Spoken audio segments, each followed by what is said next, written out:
right? But I was shaking. My hands were shaking. I couldn't write properly. So the invigilator goes like, David, have you smoked today? And I said, no, sir, I haven't smoked. And he says, okay, David, go outside and smoke. In the middle of the exam. He says, David, go outside and smoke. And I go outside, I smoke, and I came back, and I wasn't shaking anymore. Right? So it was kind of like my calm. I felt good now. Right? And after the exam, I went about my life, and everything. So all these stories I'm telling you is to paint a picture, right? I'm trying to paint a picture in your head, right? I grew up in a home with 4 siblings, right? So me, my elder sister, my younger sister, and my younger brother, right? And we were raised by single moms, right? How many of us are raised by one parent? Maybe your mom or your dad. Okay, so there are a few of us. Well done. Right, so I was raised by a single mom since 1999.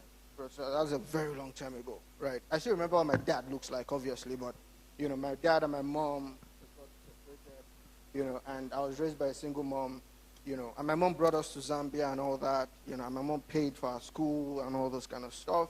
But I was raised by a single mom, and every time I would go out, right, and I would see my friends, right, with their fathers, their mothers, their siblings, then there used to be arcades. Arcades is finished now. Arcades used to make sense, like way back, There used to be a cinema, there used to be things to do at arcades. Every time I would go out to arcades, I'd see my friends having a good time with their families, I'd always feel bad. Like something was missing. Do you get what I'm saying? Right? So it's like you're incomplete. It's like if I'm missing an arm or a leg or something. Right? So I'd always feel that way. I'd always feel like, oh, maybe my friends had better things than me, because maybe their dad was rich or their mom was rich. Back then, we used to wear Timberlands. I don't know if do you still wear Timberlands now? Yeah, so we used to wear Timberlands, right? Or Tim boots, that's what we used to call them, right? And we wear Tim boots and, you look good, right? But I had that thing to say, okay, there was something missing. I was incomplete, right? Now, when you have a girlfriend, for those of us that have a girlfriend, right, you want to impress your girlfriend, isn't it? You want to smell nice, you don't want pimples on your face, you want to, even if you are dark, you want to become yellow because you think that girls like yellow guys, right? You want to go to the barber shop and all that. I remember I was not working, right? I was just a normal guy like us. So if you're not working and you need money, right, and you don't have the money from anywhere, what do? Who can tell me what you do? You don't have money because you're not working. Nobody's giving you money. What's the next best thing? If you're not working for the money, what are you going to do? You're going to steal. Right. So that's the next best thing, you steal. Right. So I remember I used to do that. Not a lot, but quite a bit. Right. And I remember one of the times when I stole was to buy deodorant, Axe. Right? Axe deodorant. Because I had a girlfriend. Right. And I mean, you don't want your girlfriend to tell you you're smelling now, do you? Right. You want to smell nice. Right. So I'll take maybe a 2 kwacha, a 5 kwacha. Then kwacha had value. Now it doesn't have value. Right. But I'll take some money, buy Axe perfume, smell nice. Go and see my girlfriend, right? Even if I have pimples, I'll put powder on my face, look like a clown, right? So we used to do that. Now, I did all this because I had a few insecurities, right? I felt I wasn't good enough, right? I felt I needed to be accepted by somebody or by some people, right? Mind you, I wasn't a dull student. No, I wasn't a dull student at all, right? In my life, I've been what do you call, not the last position, but the person before the last position. So you're actually not the last position. It's good. If you are the last position, then it's not good. Right? But I was second to the last. I think that's what it's called. Right? I've been second to last position before. Right? And it was okay. Because as far as I was concerned, I tried. Right? As long as you try. That was my reasoning. Right? I tried. Right? And, it kept going like that, kept going like that. But eventually, right, I had to make a decision. Right, but I'm not going to bore you with the details. I'm going to tell you what happens when we get there, right? How I am standing in front of you today, right? So we'll get there at some point. So what have we picked so far, right? That there's a little something inside each one of us. Whether you want to admit it or not, whether you're feeling shy or you're not feeling shy, right? There's a part of us that has one of these things and more. When you're alone in your room, when you're alone after school, right? When you're alone in the toilet, right? when you're seated on that toilet bowl in your own private moment, right, there's a tiny bit of this something inside every one of us, right? Now, the question is this: where is this something going to take you?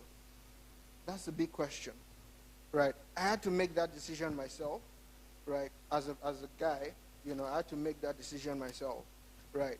A lot of the pictures that we have in our heads, when we're talking about something liking girls, for example, when we're talking about something drinking, something smoking, something doing this and that, a lot of it, when I was born, it wasn't like God put it inside me to say, yeah, David, you're going to be smoking. David, you're going to be drinking. No, he didn't do that, right? I learned it from somebody, right? Watching pornography, for example, we saw it from somebody, right? And we thought it was good, and we did it. Do you understand what I'm saying?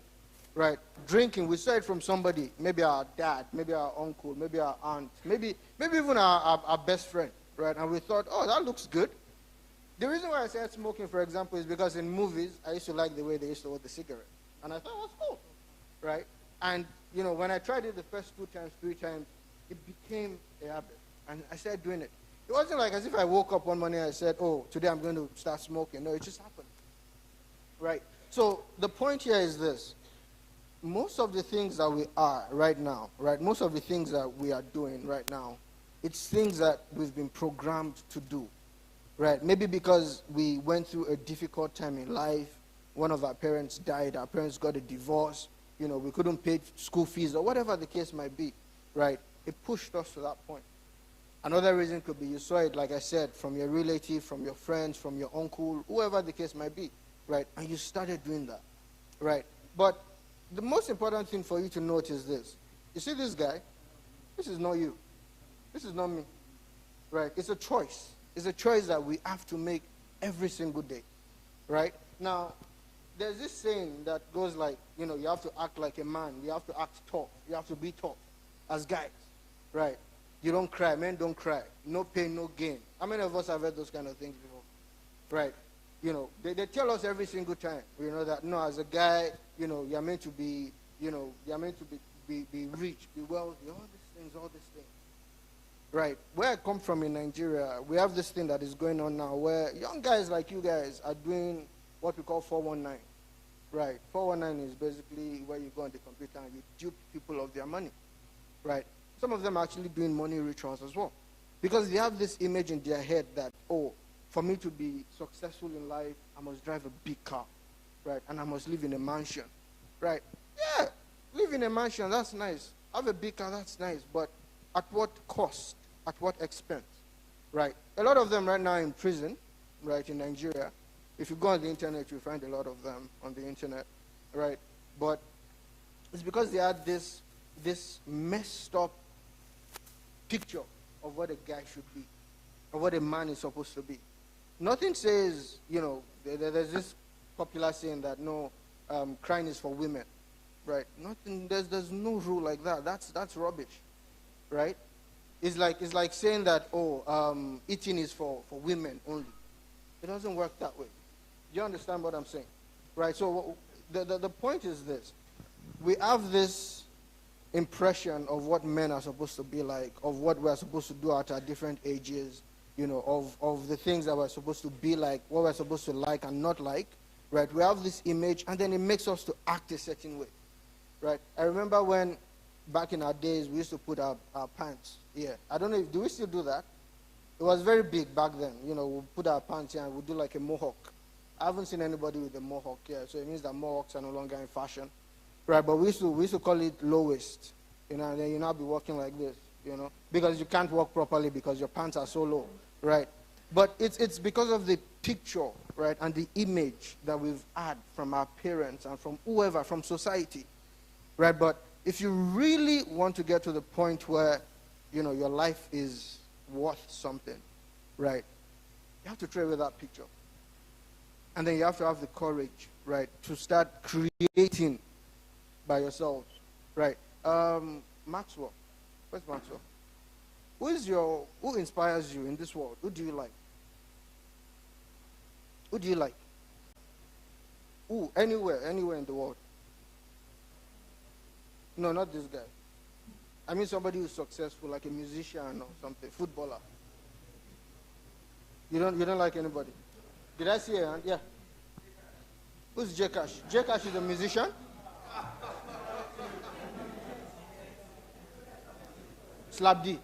You like Slap D? Why do you like Slap D? Why do you like him? He's a great singer. Do you want to be a singer as well? Do you want to be a singer? You just like him? Okay. So, my point is this, right? Society, like I said, has defined the kind of people that we are, right? Or the kind of aspirations that we have. He likes Slap D because he's seen Slap D on TV. He doesn't know Slap D. He's never met. Have you ever met Slap D? Oh, you've met him. Okay. Is he your relative, your brother? No, you just met him, said LOI, and then you left, right? We don't know what Slap D does every morning. We don't know how Slap D got so famous. You don't know the hard work that he has to put into his music on a daily basis. But we want to be like Slap D. The question is, what's the price that you have to pay to be like Slap D? Do you know how many hours Slap D spends in the studio, right, doing his music? Do you understand my point? Now, there's this other saying, you know, whatever would be, right? I mean, it's the whichever way life is supposed to turn out, life will turn out. It's not in my control. I used to be like that once upon a time, right? I used to think, you know, it's not in my control. You know, I don't have a dad. You know, I don't have all the money in the world. You know, I'm not Zambian. How do they expect me to excel in Zambia? You know, I used to have all these things. I'm not first in class. I'm not smart in mathematics. I'm not great in physics. I used to have all these excuses and all these reasonings as to why I cannot make something of my life, right? But that's the thing with excuses, though. The same way that you make excuse, you know, for something, right, you can turn that excuse around to become a motivation for you to achieve something even greater. Do you understand what I'm saying? Right. So it's important, right, that we stop believing what people are saying about you, right? Stop being, what's the word now? Stop going with the crowd, right? They say in the land of the blind, the one-eyed man is the king. In the land of the blind, the one-eyed man is the king, right? So if imagine all of us here, right, for whatever reason, we don't have eyesight, right? We're going to follow the person that says, oh, I have one eye, right, and I can lead you to where we're going, right? So don't follow the popular culture. Don't follow the popular opinion, right? You got to identify the fact that, look, I am an individual. I am one person, right? I've told you all the crazy things about me. Let me tell you some of the nice things about me, so you don't leave here thinking that guy is just a crazy guy, right? So like I said, I'm married, right? I'm married. I don't have a kid yet. I'm not looking for a kid yet because I just got married, so I need to enjoy my wife, you know, just two of us for a while, right? Before I came here, I was working, right? I worked with Sahara Group. It's an oil and gas company in Lagos. I think they have a branch here in Zambia as well. Before I left Zambia in 2014, I represented Zambia in 2 competitions. One was in Rwanda, the other one was in South Africa. Now, the 2 times that I've traveled to Rwanda and South Africa, it wasn't paid by me, it was paid by the government of Zambia, right? Because I was a developer, right? And we had an idea, right? And because I was the team lead, they said, you know what, you guys go and represent Zambia. I remember my hotel room, it was just by the river, right? So you could, when you wake up in the morning, you'd see like everything. You see everything, right? I remember the first time, you know, I made my first, what you'd call, was maybe like $10,000, right? I don't know how much $10,000 is today, right? But I remember that time when I made my first $10,000. What I remember most about it, it was not the time when I was drunk. It was not the time when I was smoking. It was not the time when I was watching pornography. It was not any of those times, right? It was a time when, you know, I was serious, right? I'd made a choice, right, to say, you know what, this is the kind of life that I want to live in the next 5 years, in the next 10 years, right? And I made a decision, and I focused, and I stayed with it, right? Now, we're going to do a very quick exercise, right? Where's Joshua? Joshua, bring that basket. So we're going to do a very quick, don't worry, it's not money. If you're thinking it's money, it's not money, right? So let's not, hurry up. So Joshua is going to do a little exercise, a little thing for us. So just pour it on the floor, yeah? Yeah, just pour it. Just pour it. And scatter it for me. So scatter it just scatter it so that it don't, no. Put some there. Like this. Just scatter it around. Yeah. Okay, so what we're going to do, thank you, Joshua, you can go. Thank you. So what we're going to do a little something. There are names written here, right? And I think from this row, so 1, 2, 3, 4, 5, 6, 7, across like that, right? I think your names are here. For those people that are after, I don't think your names are here because you came slightly late, right? So what I want us to do, everybody stand up if you are in those rows. Stand up, stand up, stand up, stand up, stand up, stand up. Right, so what you're going to do is, quickly, no wasting time, right? Please, I want you to come out. You're only going to, so you come out, all of you, right? Pick your name and go back to your seat. As quickly as you can. Pick your name and go back to your seat. So if you find your name, go back to your seat. Don't fall down, be careful. If you find your name, go back to your seat. So we have 2 minutes for this. If you haven't found your name after 2 minutes, you go back to your seat without your name.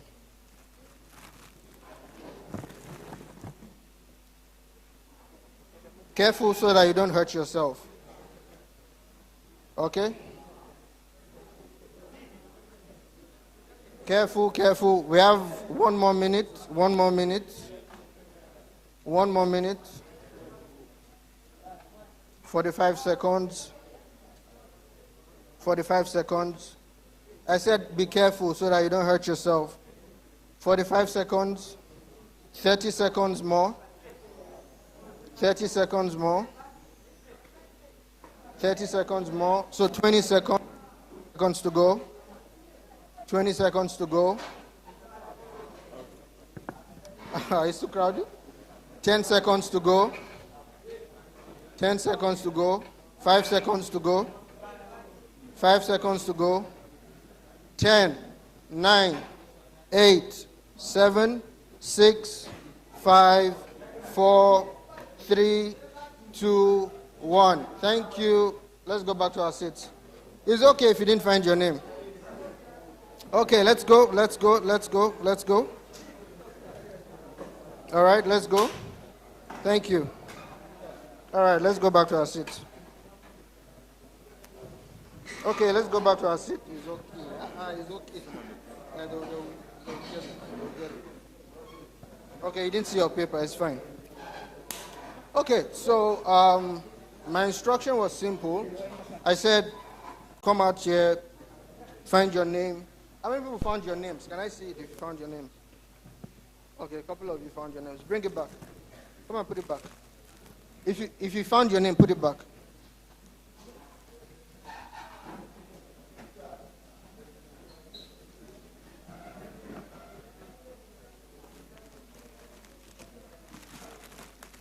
All right? So just put it back and go back to your seat. Thank you. Okay. All right? Thank you very much. So we played a little exercise called Find Your Name. Right now, this is the way life is. Right? This is the way life is. Every single day. Come. You help me to draw. Come. You. No. Him. Yes.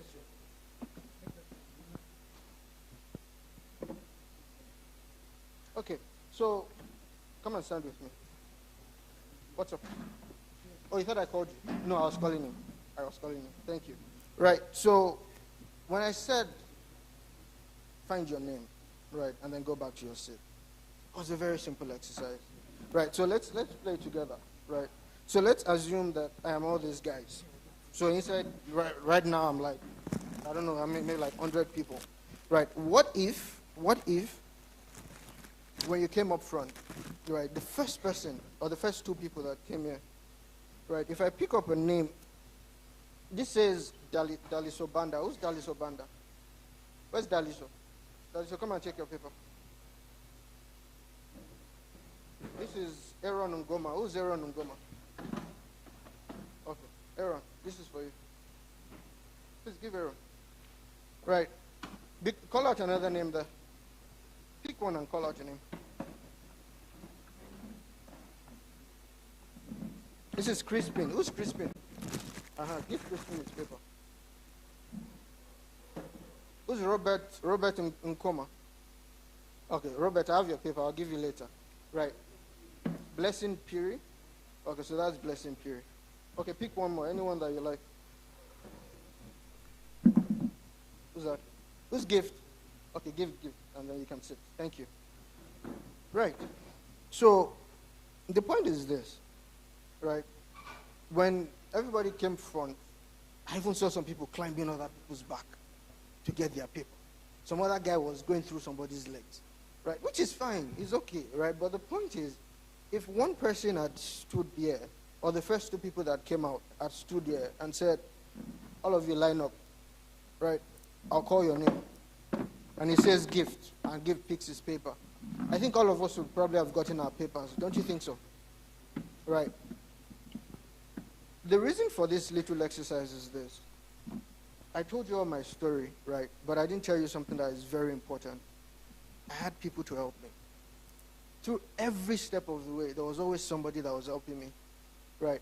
I remember the person that, talks to me about God, for example, even though I had given my life to Christ a long time ago, right? I remember the person that, talks to me about drinking. I remember the person that talks to me about smoking, right? Remember when I started talking, I said a couple of years back, I was sitting in a crowd just like you, right?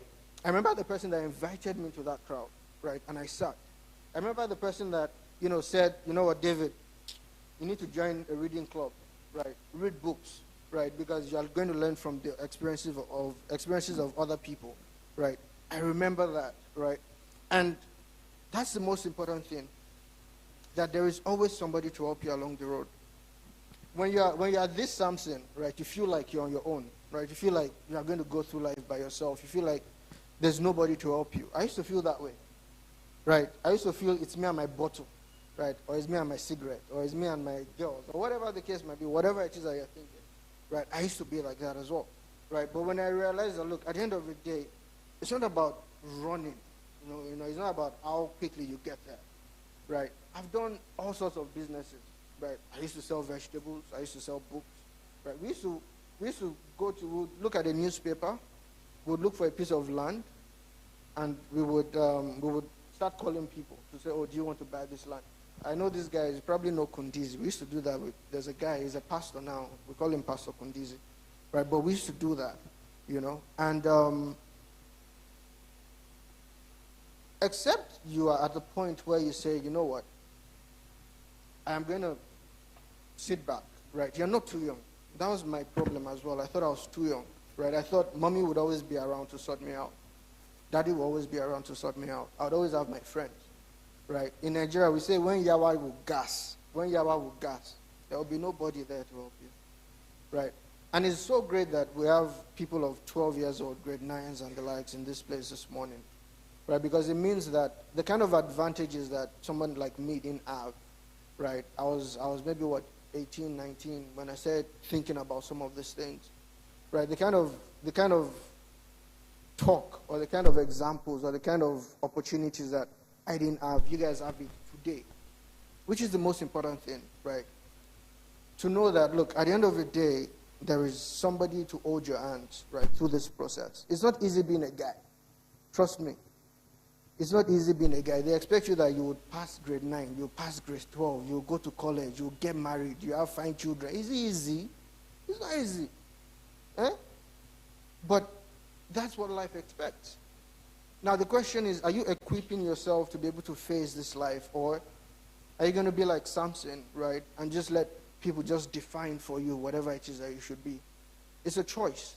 I had to make that choice, but after so many mistakes, right? It wasn't because somebody didn't tell me that, I could have it better or I could be making better decisions. It's because I hadn't decided. Even when they told me, right, I would play games, I'll be like, oh yeah, I'll come, I'll go, I'll chill there for like 2 weeks, and then I'll disappear back to what I was doing before, right? But it's important that if you're going to do it, you do it 100%. It's like when you go to the gym. How many of us know Johnny Bravo? Right? You build the top, but you fail to do leg day. You look like Johnny Bravo. Right? So it's important that you think about it that way. That look, number one, it's not a lot of people that have opportunities like this. Right? For people to sit down for hours and talk to you about life, talk to you about, success, talk to you about the process of the journey of getting there. Right? That's a lot of things, a lot of work. Right? Now, number two, after that has been done, right, you then need to take that responsibility. You need to get back home, sit with yourself, right, and look at your life.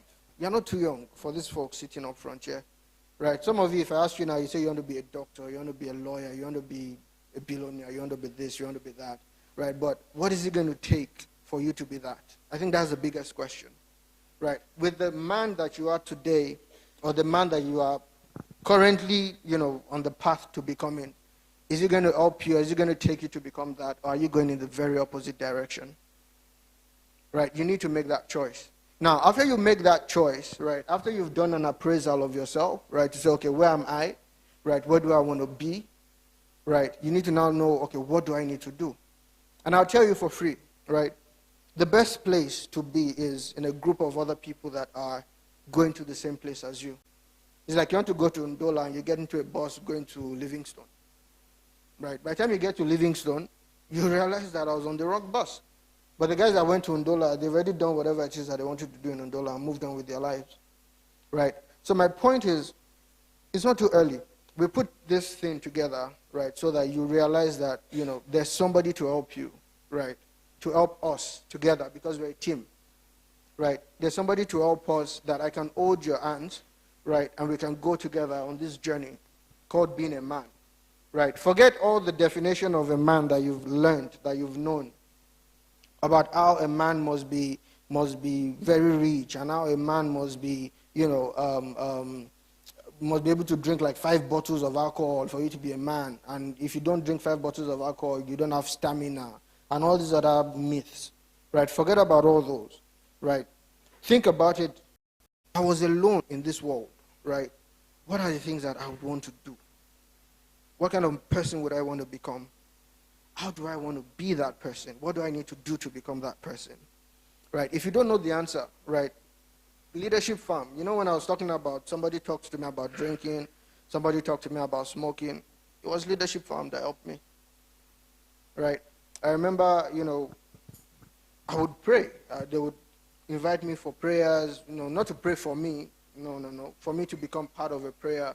Right? We had a group. I think there were 3 guys and 2 girls in that group, and we would up ourselves. If I tell you where each one of these people are today, you'll be amazed, right? So nobody pays their rents for them, nobody feeds them, they are driving cars, right? They are not where they want to be, but they are not where they used to be 10, 15 years ago, right? And when I look at this crop of people that I'm talking to this morning, I feel that, look, at the end of the day, if you would just make that decision to say, look, I don't want to be like my father. If your father is a successful man, I want to be more successful than my father, right? I don't want to be like, the statistics of Zambia of saying, X% of Zambians are drunk before 10 o'clock, or X% of men, cannot afford to feed their family, or all those kind of things. I don't want to be part of the statistics. Right. I want to be that singular person, right, that people would look at me and say, I want to be like this guy.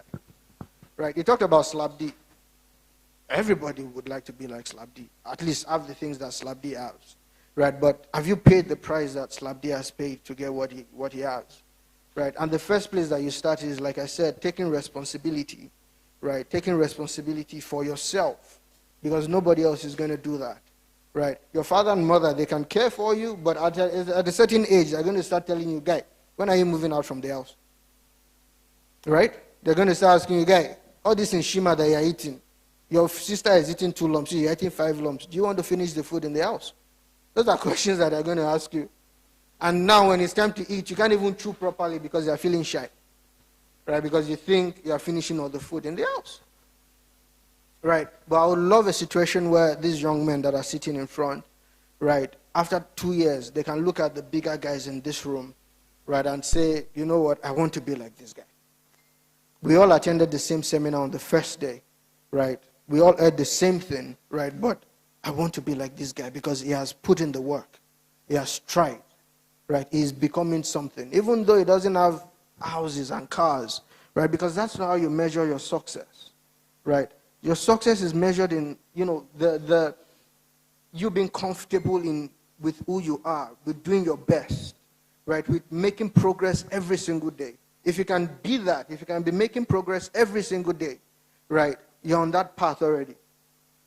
Just know that, okay, when I wake up tomorrow, I'll try harder to be better than what I am today. When I wake up the next day, I'll try harder again, right? But the most important thing, right, as I begin to wrap up, the most important thing, and this is the secret that I've learned, right, over the years, you can't be anything in this life, right, without God. Absolutely. You can be absolutely nothing, right? You can think, oh, there are people in this life that, have money, but they don't have God. I'll tell you for free. They might have money, but they don't have peace. They don't have a guarantee of their future, right? If you have God, you have the Holy Spirit. That's all you need, right? For me, I was raised in a Christian home, right? By my mom, at least. My dad was Muslim, right? But my mom was a Christian, So being raised by my mom, being a Christian and all that, I was taught Christian values. The same one that they teach you maybe in school, Christian religious studies or whatever, right? And I had an idea, of, oh, this is what 10 commandments, don't do this, don't do that. But in this trip, this journey of life, right, it is not 10 commandments that is going to get you through. It's having a relationship with God, right? How many of us have a relationship with God, yeah? Like you know God. You know who God is. You know who Jesus is. You know who the Holy Spirit is, right? I see quite a few, and that's good. Now, my challenge to you is this. Take it to the next level. You're not too young. Joshua was a tungono. How do you say small? What's small in vernacular? How do you say small? A small child. That one, right. It was a moana. Yes, it was a moana, a very small moana when he started hearing the voice of God, right? What that gives you is this, right?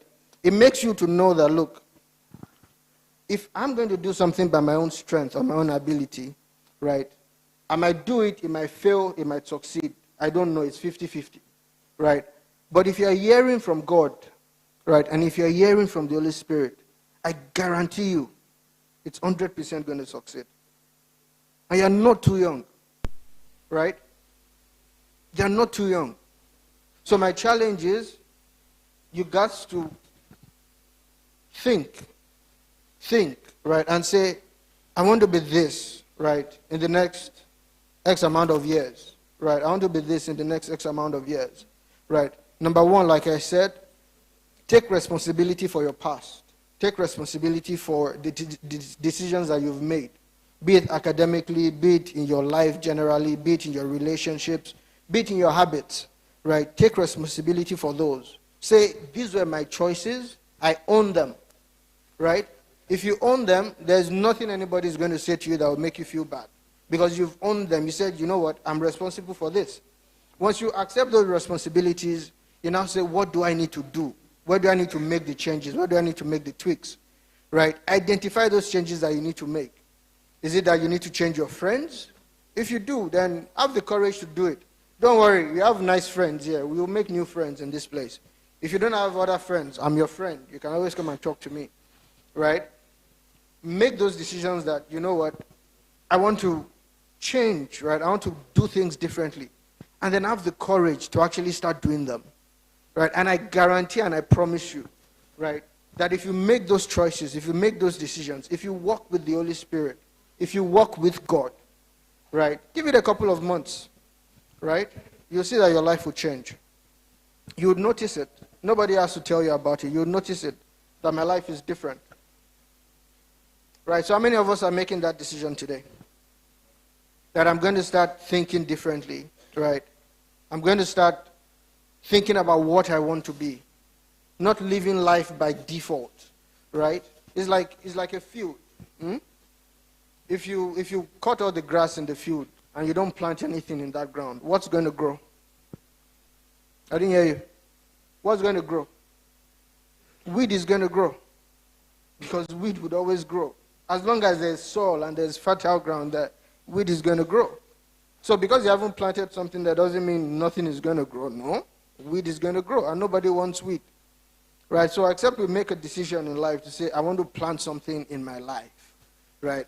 I want to be something in my life. Right? Other people are going to put things there that you don't want. Other people are going to plant things there that you don't want. Somebody would say something, you take it to heart, and that is the thing that would grow in your life because you didn't plant anything there. Right? So let us be bold, let us be courageous, let us be men. Right? Let us plant the things that we want to see in our lives. I think that's the most important thing today. Do you have any questions? If you don't ask me any question, I'm going to ask you a question. And my questions are hard. So, any question? Any questions? We understood everything that has been said? Okay. So I want to get a feedback from somebody. I don't want to point a finger. So I want somebody to tell me what they've heard today, what they've heard this morning. If I point at you, I don't want to point at anybody. I want somebody to lift up their hands. Tell me what you've heard today. Anybody? Okay, I'm going to point now. Yes? No, you can stand up. In fact, come so that they can hear your voice. You look like you can sing as well, so come so that they okay, there's the mic there for you.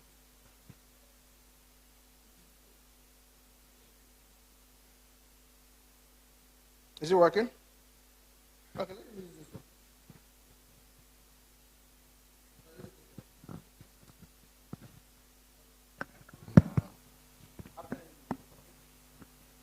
So introduce yourself. Tell us a little something about you, the most interesting thing about you. And then tell us about it.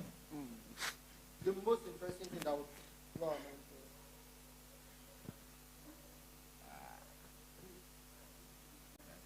It's hard, right? You have a lot of interesting things. Right? Okay, just maybe.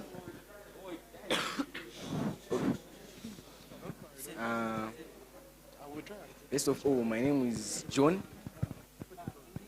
My name is John. Yeah. I don't think I have an interesting thing like he said. I just wanted to say what I have learned today. Like you said, just how to be a successful man in life and paying a price to be that person. Yeah. So you're making a commitment that you're going to pay that price. Yeah. Yes. Clap for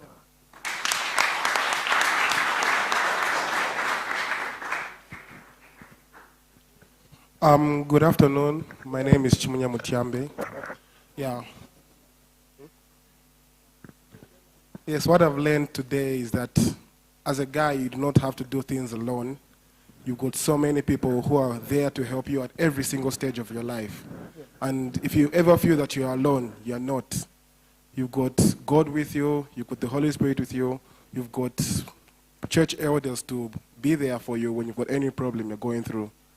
You should never feel shy to ask someone for help because you feel like your integrity as a guy or that who you are as a guy will be diminished, that you won't have any meaning when you ask for help. Don't worry, you are a human being. You need to be with people to get things done on earth. Those are the things that I've learned today. Thank you. Thank you very much. Let's clap for him, please. Okay. Who else? Yes.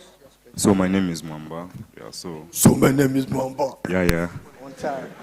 So the thing I've learned today is that it doesn't matter where you're coming from, because no matter the background you're coming from, you might be poor or rich, what matters is where you're going in life. So as David said, as you know his life story, whereby he was in Nigeria, the family was not all doing, but as of now you can see what he's doing something important, and he's even teaching us. So I think us as youths, let's try to, emulate what he's doing. And I thank you for the teaching and I appreciate it. You're welcome. All right, let's start. One more person. Can we get one more person? Yep.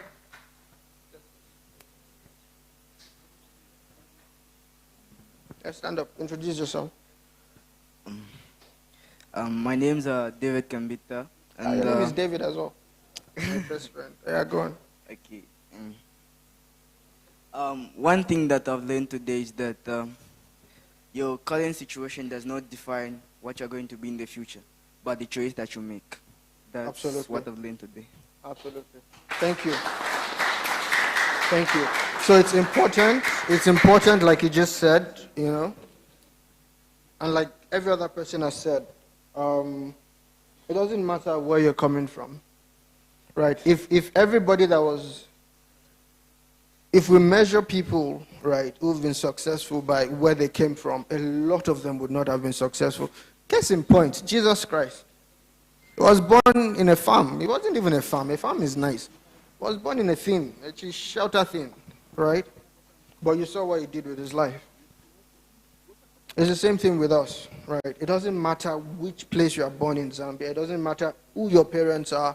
It doesn't matter whether it's a single mother, single father, right? What's important is the choices that you begin to make from today, right? The choices that I know the kind of person I want to become.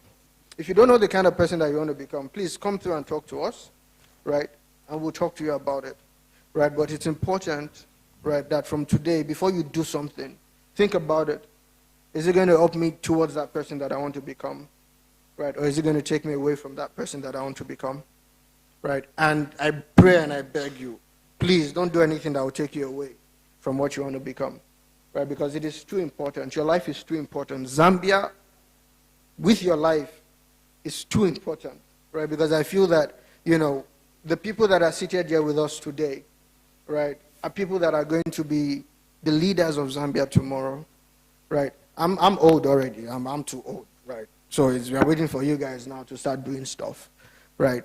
So I wish you guys all the best, right? Because I know that for a matter of fact, if you would just stay through the process, right? Don't get tired.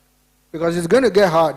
Let me tell you that. It's going to get hard, right? There are times when you don't want to do it. There are times when you want to go back to what you're comfortable with, what you know, right? There are times when, you want to get back to the life as it used to be because it's more fun, right? But that road to success, if you would stay with it, right? If you would persist, if you would keep going and keep going and keep going, right? Even when you fall and when you stumble and when it feels like I made a mistake, right? Should I just keep going or should I just pack up, right? If you just make that choice to say, I will keep going, right? Honestly, you have no idea how big you would become or how successful you'd become, right? So on that note, I want us to, there's the last slide. Could we go to the last slide? Let's go to the last slide. Who's controlling that? Could you get it? Yeah. Can we go to the, yes, this one. Can you see this? Can we see it? So I want us to take this. Right, because everything that I've said, everything that I've learned, right, is in this, right? And this is mine. I made this, right? But you should make yours as well, right? Something that you hold yourself to, something that you move with every single day. They call it a creed. Some other people call it like your mantra or your motto or whatever. Your life's vision, whatever you want to call it, right? So we're going to read this together. Can everybody see it? Can you see this? No. Okay. Come and help me. Come. Let's move this to the back.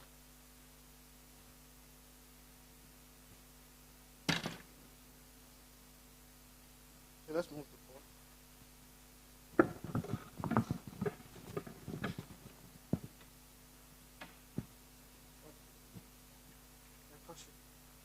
Can you see it now? No? Is it a yes or a no? So you can see it.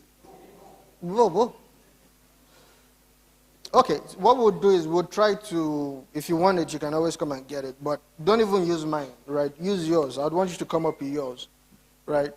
And own it and be responsible for it.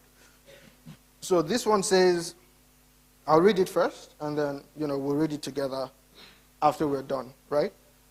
So this one says, I decide today, Saturday, 16th April 2022, to take charge of my life, to stop living by default, to choose who I want to be, to pay the price to be that person. Today, I ask the Holy Spirit to speak to me and help me know the mind of God concerning my life. Today, I commit to living a higher life, a different life, a better life. Did we get that? So we'll read it together, yeah? Yeah. So I was going to ask us to stand up, but there are a lot of tall people in front, so you might not see it at the back. So let's just, if you want to stand up so you can see it better, that's fine as well. Right? So on the count of 3, we'll start. 1, 2, 3, go. I decide today, Saturday, 16th April 2022, to take charge of my life, to stop living life by default, to choose who I want to be, to pay the price to be that person. Today, I ask the Holy Spirit to speak to me and help me know the mind of God concerning my life. Read the last part without me.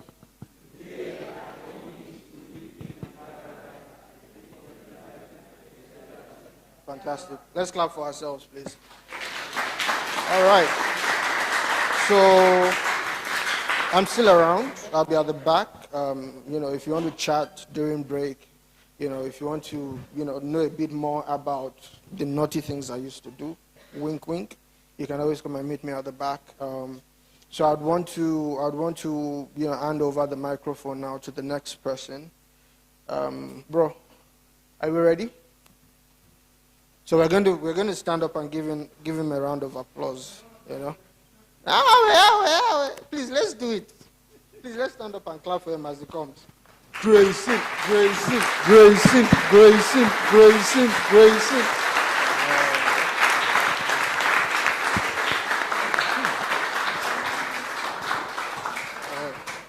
You ready? Okay. So, how was the session? Okay, so we can be seated. Can I go? Yeah. So, as David is going, we'll give you, wait. Come back. We are waiting for you. As he is going, we are going to clap for him. Eh? So when guys are clapping, so we can put our pens and our books down. And so 1, 2, 3. Let's give him a clap.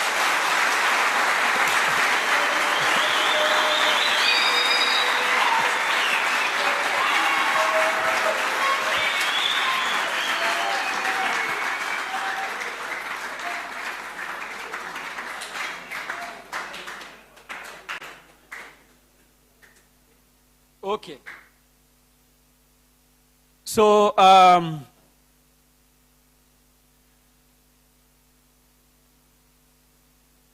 so what we're going to do is, my session is next, but before I come in, I'll play you some music. Mumvereko ka tumanyimbo pangono chako ka energizing pangono.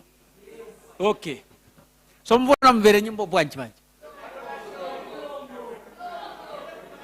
Wait. Anifuna nyimbo bwanji huko.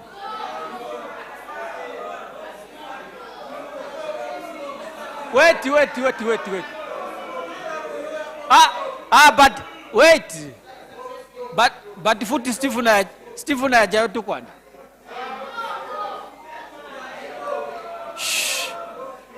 Wait. Let's stick to one song hapa. Tivote. Tiriza ya Mzambia or bwaji? Ya Mzambia tiriza iti.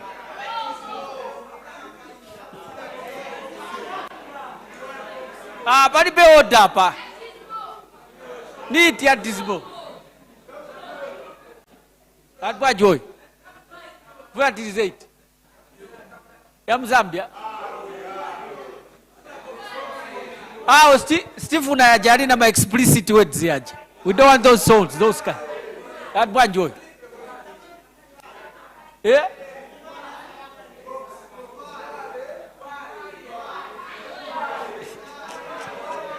Tidwale ni andani. Ai. Wewe amene? Okay. But nfuna wo vina.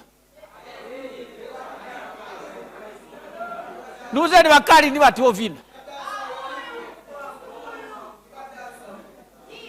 Ngairi pe wo vina somunga bwele. Wakali ni watu. Ndio mkali? Bwela wewe. Nivuna na winangu.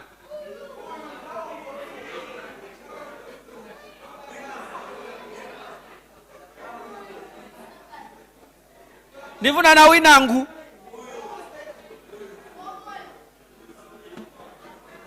Winangu ni uti.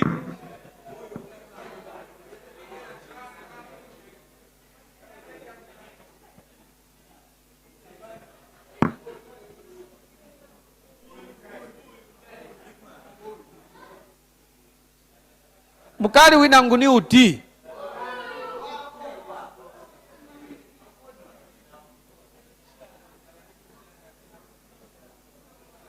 Hello guys, nipase na winangu. Nivuna nyamuka woi bwera.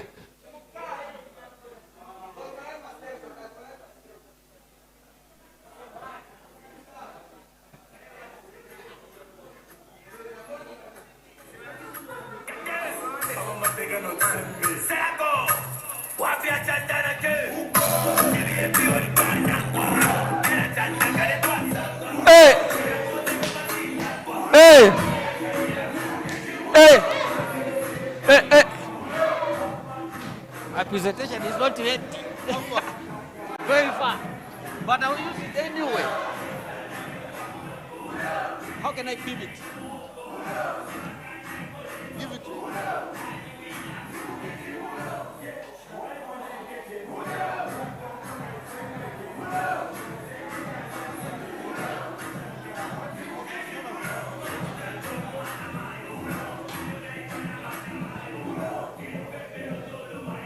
Joseph. Chico. Hey! Chico.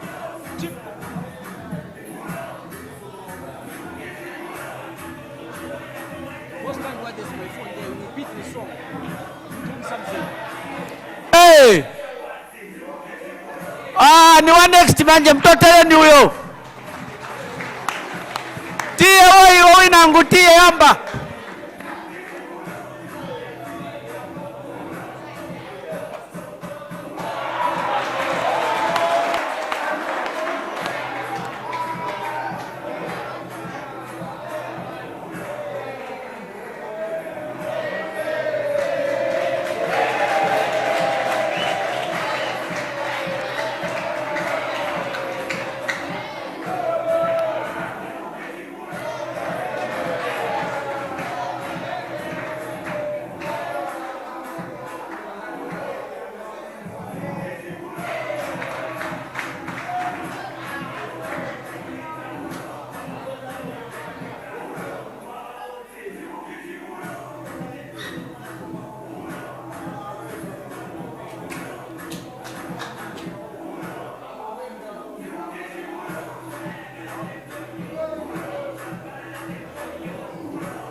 Aha.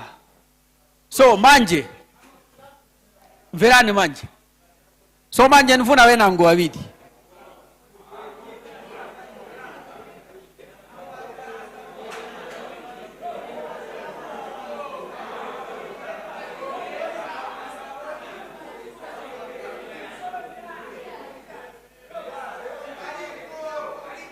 Waliko? Mufuna nyimbo ya semu?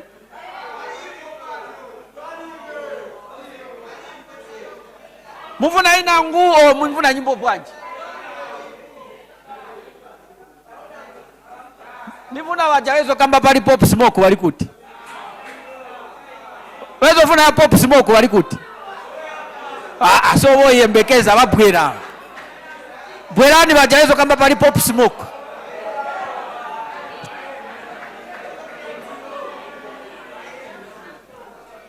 Mamo vela manta wanje.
Somverani manje.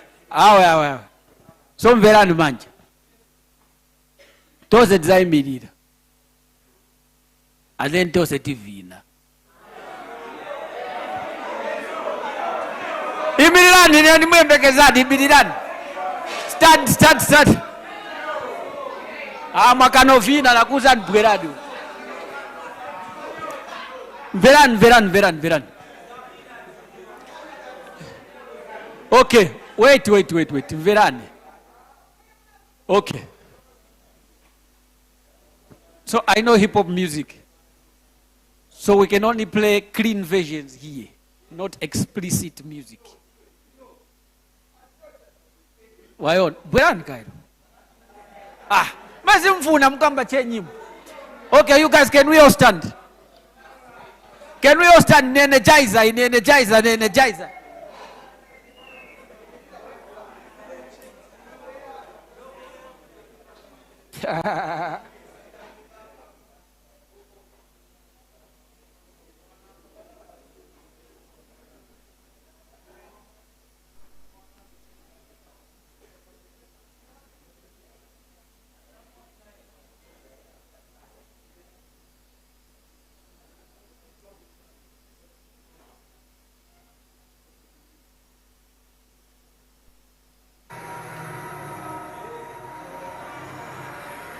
Mverani mvine. Nyamukani kaidi.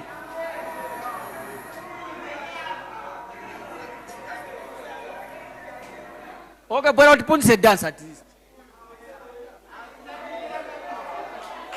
Bwana tichedwa.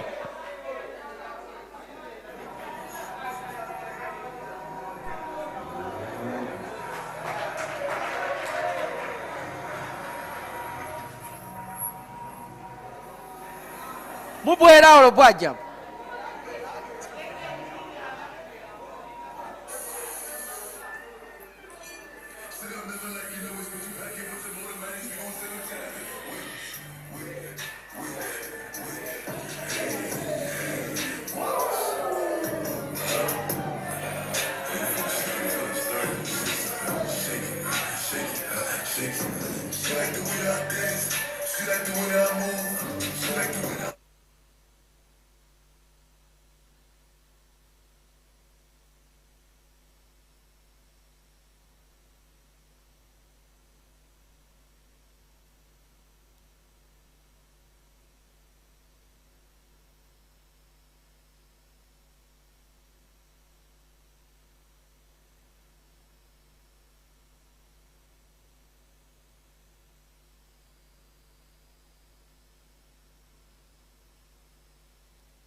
wrong answers here.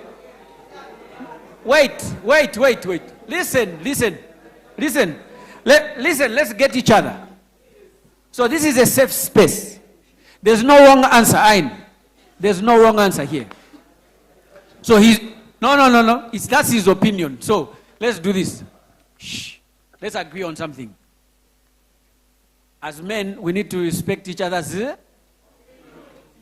I didn't get you right. As men, we need to respect each other's. Yes.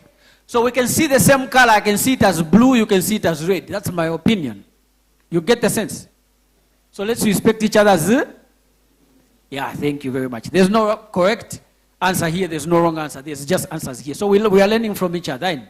At the end of the day, we educate each other. Okay. So we've defined the word toxic. Have you ever heard of the word masculinity? I said, I heard the yes there. Have you ever heard of that word? Yes. What word? Masculinity. Have you ever heard of the word masculinity? Yes. Yes. Mpazen Mike. So, I read it from a book. It was talking about between a woman and a man, where a man, they have the right, okay, them they're the ones who take charge in all the massive work, like looking for wood, those hustling issues in the family, then the woman takes care of the children. That's what we call masculinity. Okay. Any other person? Any other?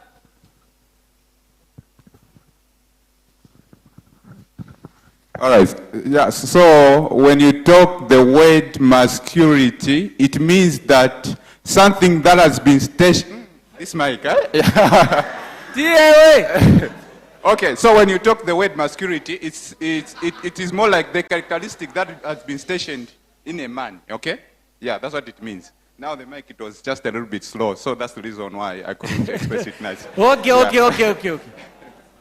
So okay, guys, listen. So now when we combine them and say, listen. So now when we combine them and say this is toxic masculinity, what do we mean? When we are talking to men now.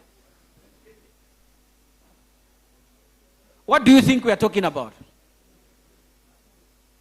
Anyone has an idea?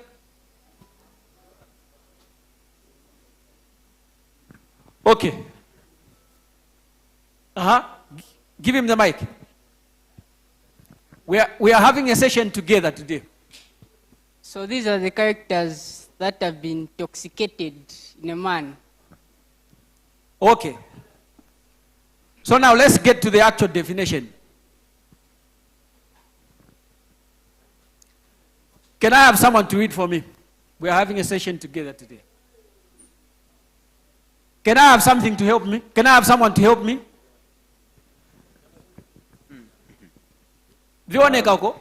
Pangon.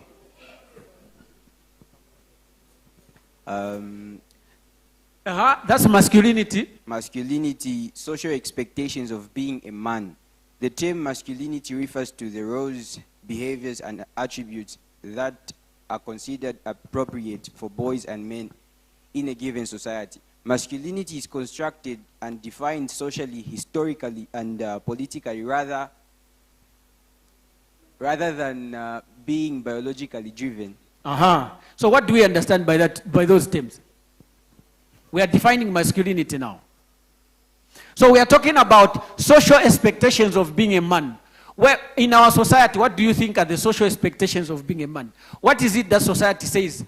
Have you ever heard of those words? Okay. We've all heard of those words there. Okay, so wait.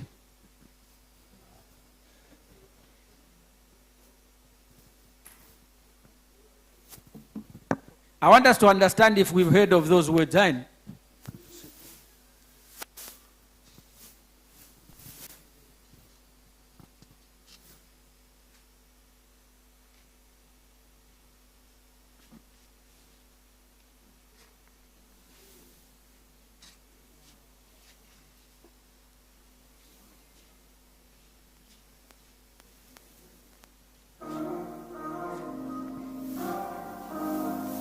Have you ever heard of this song?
going on with life.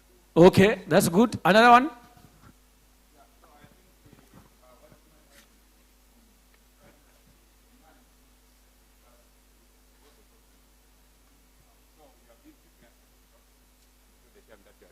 Growing up, something like that.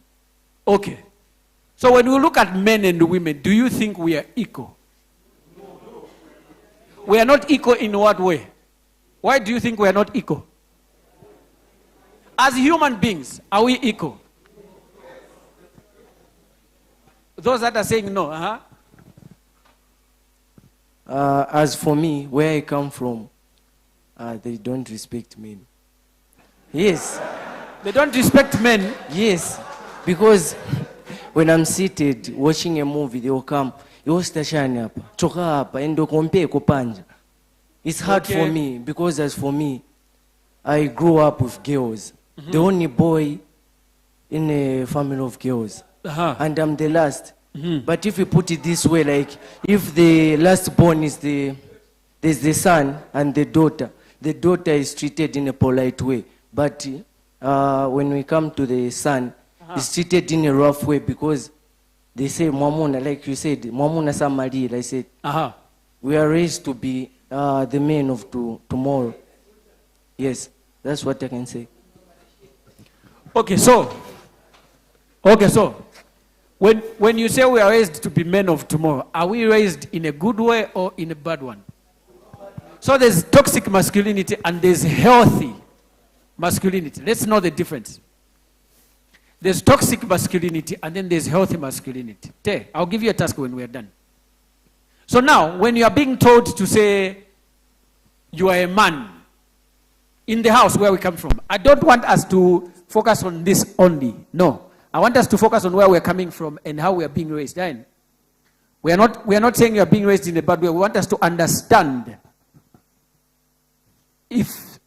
so that when something happens that is toxic, you can identify it. Are you getting my point? Do you know, you are all coming from schools. There are bullies in school. Do you know who a bully is? Niwatia. That's what you call them now. Okay, we have all those big guys that beat other boys in schools. Listen. So we have all those that play on the weekend. So can someone read for me the first sentence, the first paragraph?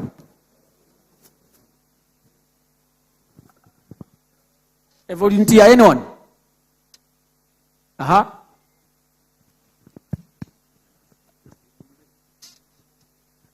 Toxic masculinity refers to the notion that some people's idea of manliness perpetuates domination, homophobia, and aggression. Anyone else to finish the other paragraph? Okay, I'll help you. This idea that men need to act tough and avoid showing all emotions can be harmful to their mental health. What do we understand by that term? Why are we having the same hands? Let's all participate. Feel free. What I understand by being emotional affair is by when a man is keeping all the rage inside. Like as a woman can say everything. But as a man, you just keep it to yourself. And that could cause diseases like BP, even stroke. Okay, that's good. That's good. That's a good opinion. He's right. So listen. Let's have one meeting. So listen, guys. What he's basically saying is you are not supposed to keep things inside because you are men. You get the point? So, society teaches you to say you are a man. Even the way we are being raised, we are being told you are men, you can't cry. You are a man, you can't do this. Do you get the point? So I'll give you an example. Should be my nephew's here, but I won't mention his name. So he came to my house And there was just me and him at home. And I was telling him to say, for as long as he's in my house, he'll have to cook. You get that? But this is my sister's son. So all I'm trying to explain to you is that it got to a point where I was like, I had to call my sister and say, how come the boy doesn't know how to cook? What if when he stays in someone's house, it will be an issue? You get the point? It's because he had sisters at home that do the cooking. But he comes to someone's house. There are things to be done that he doesn't consider to be of men. You get the point? So that was just an example. So now when we come to the idea of men need, like the idea that men need to act tough and avoid showing emotions which are harmful to their mental health. When there's toxic masculinity, they always expect you to not show emotions. You can't cry, you can't show weakness. Do you know that that is expected of men? That you can't show that you are weak. So toxic masculinity has got nothing to do with the hard work that you do. No. It has got nothing to do with hard work as men. Toxic masculinity has everything to do with what's in here and what you bring outside as a man. We are taught men are supposed to be tough. There. The idea of being tough is not beating another person. That's not being tough. That's being toxic. You get the sense? So don't compare masculinity to hard work, like working hard, the physical work. No. It all comes back to what's in you. You get the point? Okay. Can I get the next slide?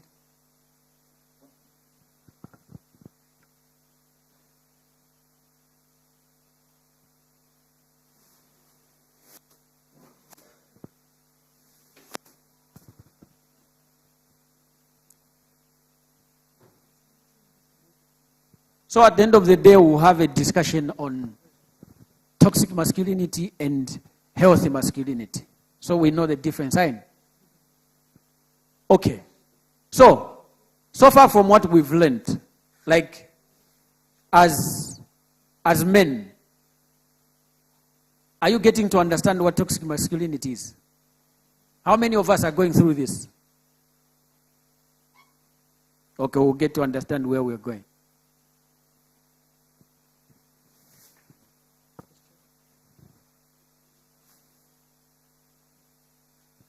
Okay, so these are traits. In school terms, you can call them characteristics. Right? Okay. So, traits of toxic or unhealthy masculinity can be, who can read the first point? Anyone?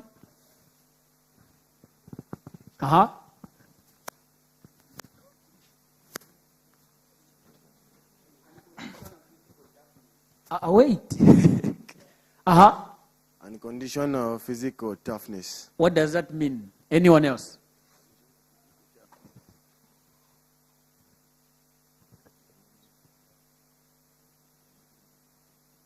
What do we understand by being tough?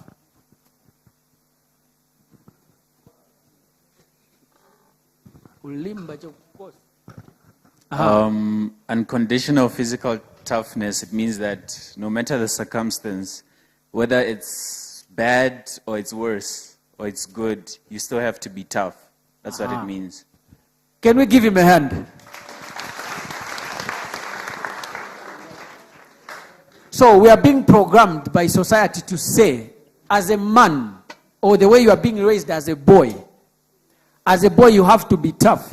Whether the situation involves your feelings being hurt, you don't have to show it. Or you're feeling, or you are in a situation where there's a heartbreak. There's a funeral. Someone close to you has died.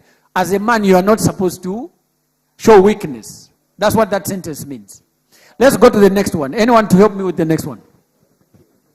Like I told you, So let's be participating. We don't want to be pointing fingers. Physical aggression, fear of emotions. Aha. What does that mean? What does that mean? What does physical aggression mean? Or fear of emotions?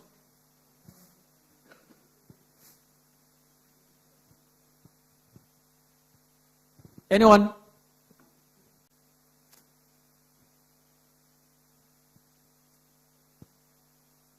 No one. Okay, so let's imagine you're in a relationship with a girl. You love so much, she disappoints you.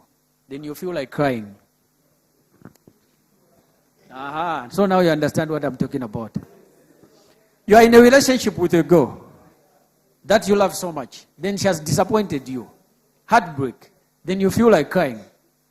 Even your friends, what's the first thing they'll tell you? Wait. What do your friends advise you to do? Shh. One person at a time. One person at a time. What do your friends advise you to do? Not the same one. Let's have this one. Okay, so he's giving you the money. They will advise you at mumenye.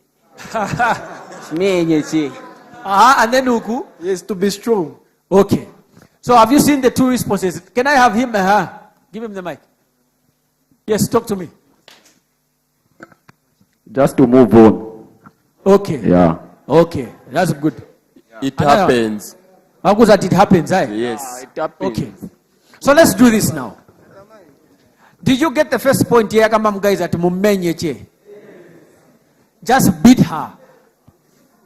Is that how you should be as a man? As men, are we supposed to beat women? There's a hand.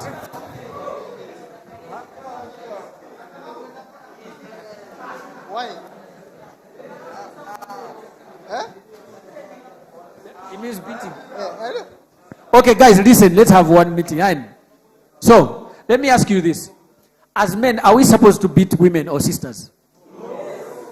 Who said yes? Put up your hands. Okay, get the correct thing from here. You, men and women are just the same. Boys and girls are just the same. We are just created differently. Mavera, when you have emotions in you and you feel like you have to let it out, bottled emotions are emotions that keep on piling up in you. Have you ever seen those people like, you do like a small thing, then bad. Then like, I would be passing here, then guys will by mistake or time. Like I'm just passing, then I've stepped on him. Then guys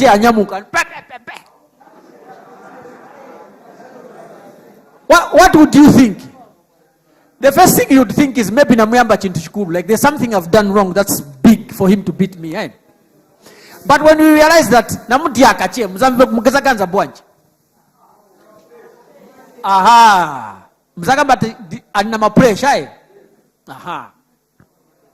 so there are times when something small happens and someone will use aggression towards you to say, I'll beat you. No human being has the right to beat another human being. As men, you are not supposed to beat girls or entitled to beat anyone who's weak. He can be a young boy, small in size than me. If he does something wrong, we need to talk about it. You get the point? So you see where it's going. So for now, when we are in compounds where we come from, there are times when we are in a group of people and then we are being told, let's just beat him. You get the point? But when things get worse, you get to the police, do you know that those friends of yours won't be with you? Who will be crying in there? You see how it works. Let's go to point number 3. Hyper independence. Do you know what independence is? What is independence?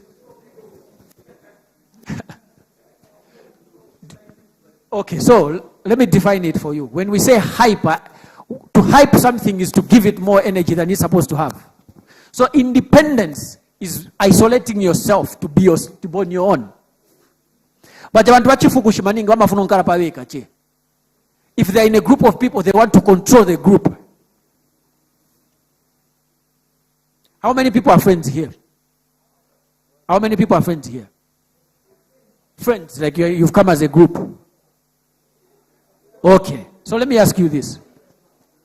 We've been in different groups. Have you ever seen those groups where there's just one big guy who wants to be in charge of the group? The rest don't have a say. Okay, so let me teach you something. When you're in a group as boys, listen, let's have one conversation. When you're in a group as boys, everyone has the equal say. Mwanze mfuni kongala same equal. Aha. Ain. So, when we are talking about some of them isolate themselves when they feel like they have so much emotions in them. Emotions can come from families. Emotions can come from friends. Bad emotions can come from friends who are teaching you to say, being tough is beating someone. Being tough is abusing alcohol. Being tough is abusing drugs. Being tough is beating a woman. They will tell you, that's not being tough. That's not being tough. If something can come back to you and harm you as a person, that is not being tough.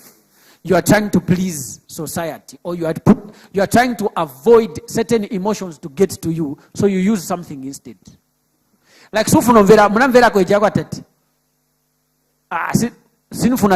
like, have you ever heard when someone says,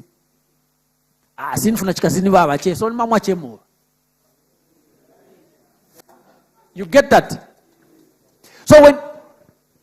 So for a moment when you are drinking, it helps you. And then when you are done, the problem goes away, or you still find the problem is there. So why not sort out the problem and avoid that? You get the sense? Okay, so sexual aggression and violence. How many of us are in relationships? Okay,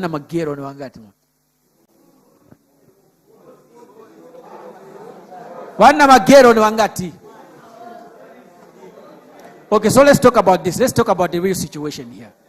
You guys are in relationships. Stay. Who is in charge of the relationship? Between a man, a girl, and a boy, who is in charge of the relationship? Shh. Wait. We have mics in here, so let's have one. Let's give each other an opportunity to speak. Who is in charge? The man. The man. Who is in charge, boy? The man. Who is in charge, boy? The girl. Who is in charge of the relationship? Both. Girl kaumba kamba su diako, za diako. Girl in charge. Okay, so what is wait. What is basically saying is, if a girl says, I won't give you some, are you going to get some? So listen now. Okay. Wait. Oh. Monga mwe akambira we ati girls ukakamba ati udie kwa kana. Watu oviro mwamuna ezi girls afuna. Anga adie. Yo wafuna mboy. Okay. Wait. How? One house. One. Listen. Calm down. Let's Give him a mic.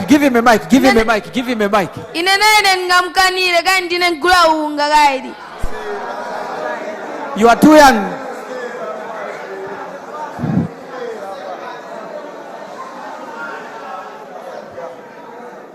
Okay, guys, let's do this. Let me teach you something. Sexual aggression and violence is like this. Okay, come back. Wait. Mungama mnizalambira guys ati gero ya bakana adinanga wasunga kana. Nza kupasa practical example. Gero ngati ukachite observe gero ndiye machita decide ngati li mu relationship oleya. Pali agayo ngazivomera ati ani gero yanga. But gero yako ema kuvomera pali wanzake. Ufunika organize.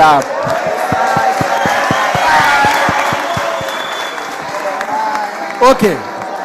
So listen now. Okay, for the sake of time, so Veran Manje, let me explain it to you. Sexual aggression and violence. One meeting. Let's do this. So now you understand that. Sexual aggression and violence. In a relationship where you are. Some of you are in relationships. Some of you are not. A boy and a girl, or a man and a woman in any relationship are equal. You are both equal. No one should control the other. When you see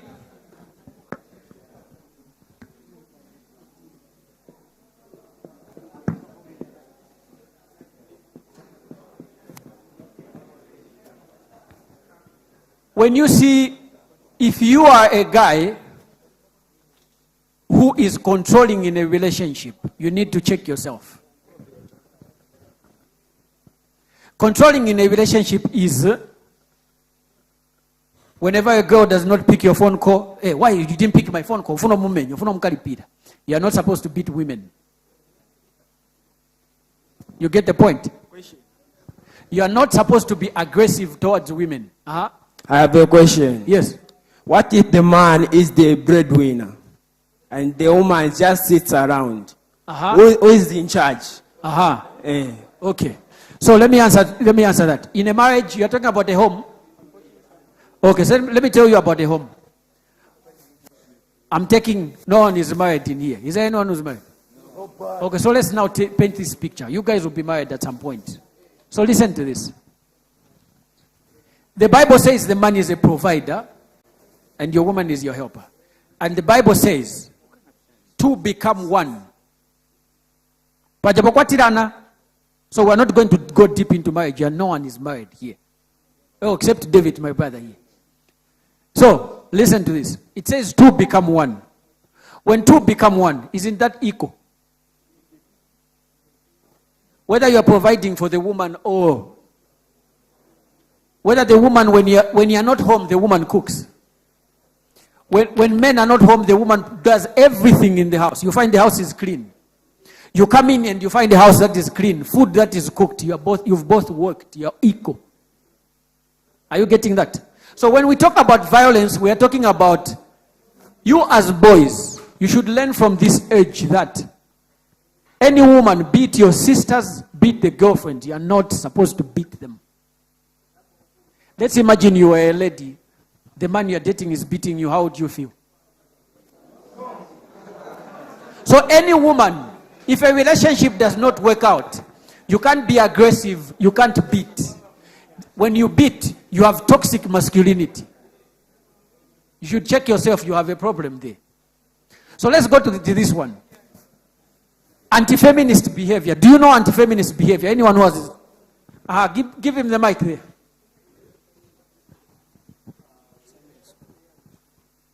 Feminism refers to the gender equality of male and female having equal rights. So when you say anti-feminist behavior, refers to the behavior whereby you do not consider the other sex being equal to you. Exactly. Gender. Give him a clap. What it means is you or your sister, you are both the same. Right? You and your sister are both equal. You and your girlfriend are equal. If two people agree to be in a relationship, you should listen before things get worse. If two people agree to be in a relationship, do you know that you went to a lady to ask her if you could be in a relationship? So, no, let's be serious. So when you are in a relationship with someone, do you know that she had to consent? To consent is to agree, to accept you. Sometimes when I'm going to nipaseko time niganzepo, give me some time to think about it. That's what they say, ain. So now listen. Shh. If it was up to you as a man, you can just walk out to a woman. You will talk to a girlfriend. Do you know why you ask her? Do you know why you ask women if they could be your girlfriend? It's because they have an opinion, they have a say. It's because both of you are equal. If a woman was not equal to you, you can just walk to her and say, from today onwards, you are my girlfriend. But if she has an opinion, you want to hear her side. There are those ones we've approached, they've said no. There. We move on. So can I get the next slide?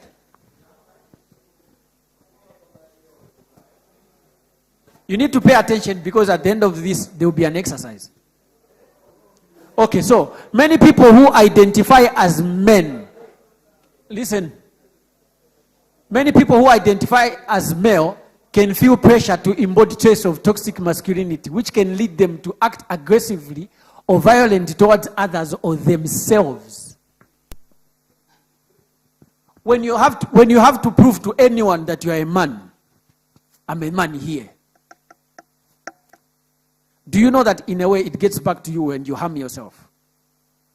If you are in a man, he gave an example that he's a man and then the rest are sisters. Do you know that your sisters already know that you're a man? But why do you always have to prove to them, I'm the man here? They already know. Do you know that they know? So toxic masculinity makes you feel like, but wherever you are, in which group you are in, you are the man there. You are in charge there. Anyone who has an opinion has to talk to you. No.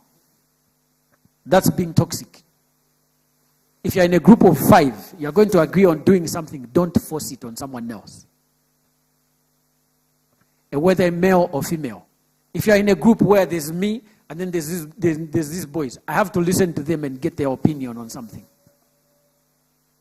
You get that? Do you know I can learn from him?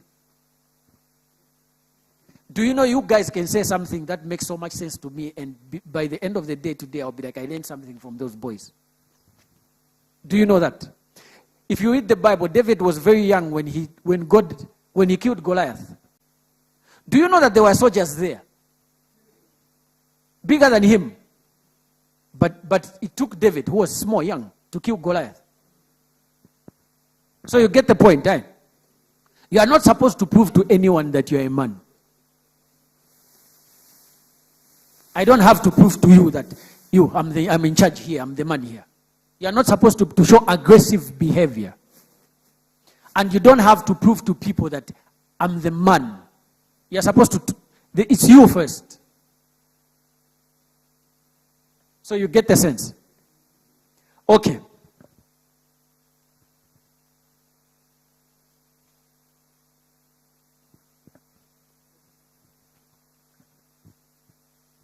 So, the different expectations of what being a man entails the different expectations for what being a man entails can often leave someone feeling lost and confused about how they should act. Toxic masculinity is a term that has been gaining traction in the past few years. This refers to the dominant form of masculinity. What does it mean to be dominant? Aha. Palipo sepewa fika uvuno nkala mtotere nkono mgaizu.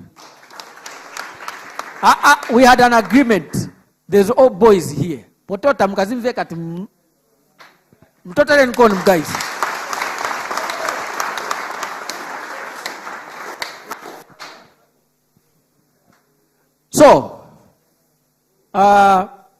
So this term refers to dominant form of masculinity wherein men use dominance, violence. If someone is not listening to you, you are not supposed to use violence against them so they can listen to you. Are you getting me? Violence and control. Vijabete stakamba vawakazi or wamuna, you want to control them.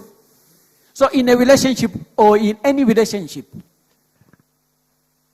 if you are 5 of you as guys in a friendship, it's also a relationship. Meaning the 5 of you, each one of you has a say in that relationship.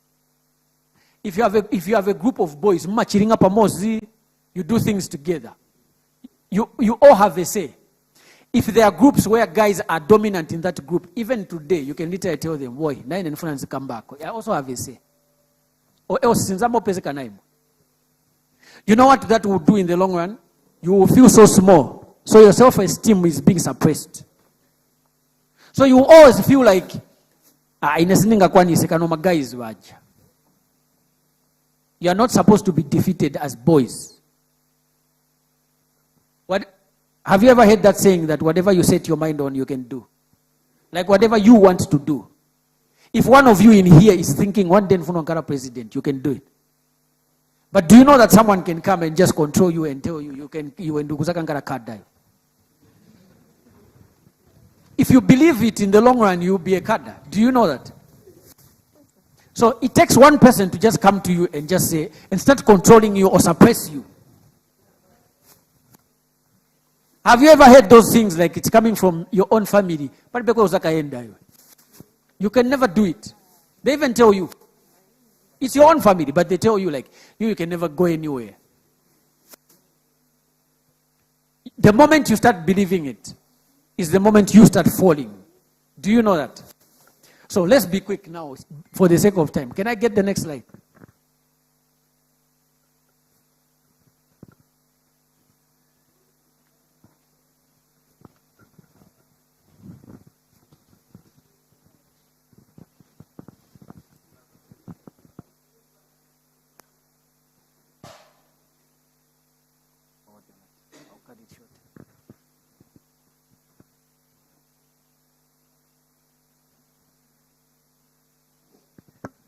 Okay, so can I get where's my young boy? Joshua, come.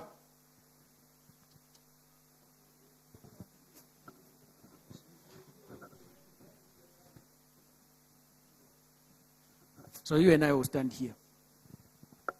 Do you know that me and him are equal?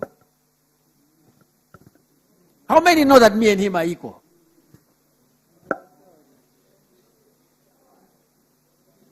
Do you know that me and him are equal? It's the same. Okay, why do you think we are not the same? Don't look at size. As human beings, as men. We are equal. So me and him are equal. The best I can do is to help him. Being a big brother. But I'm not supposed to control him and suppress him. I'm just supposed to guide him. Aye.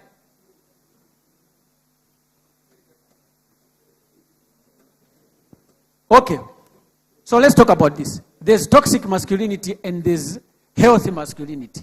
What do you think is healthy masculinity? If we talk about this boy has healthy masculinity, what are we talking about? When something is healthy and something is toxic. What are the traits of a healthy masculinity?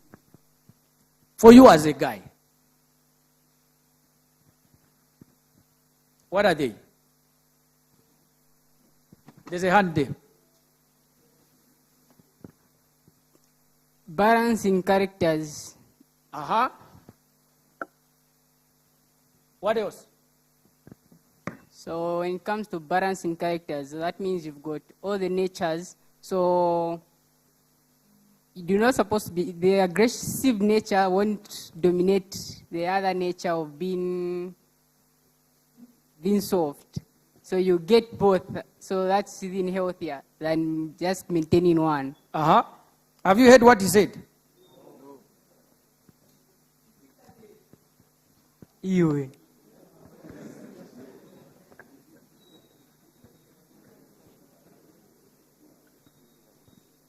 Okay. So a healthy masculinity is you as boys being respectful. Dear first time. You are supposed to show emotions as guys. You can't be at a funeral, guys. You can't even cry. All the stuff that's bottled up at some point come back to you. You get the point? So you're supposed to encourage others to show emotions. If you are hurt, you are hurt. So now, toxic masculinity in your childhood.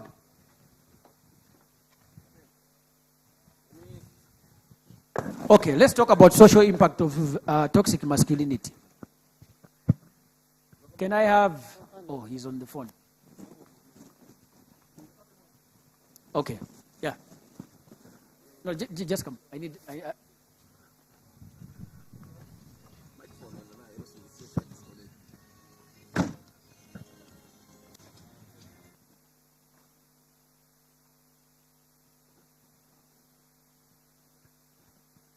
Okay, so social impacts of toxic masculinity.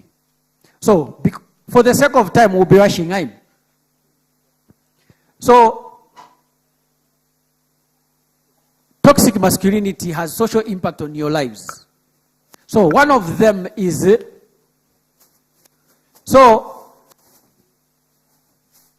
high crime rate, drug-related crime, antisocial behaviors, drug overdose and suicide. If it's suicide, we've heard them of late time. It gets to a point where you bottle so much inside you that you feel like you can do it alone. Do you know it's easier to just talk to someone? This is what I'm going through. Just express yourself to someone. Fine.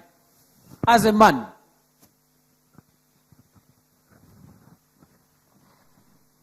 do you know it's easier to express yourself? You just go to someone and express yourself and say, this is what I'm going through. You get that?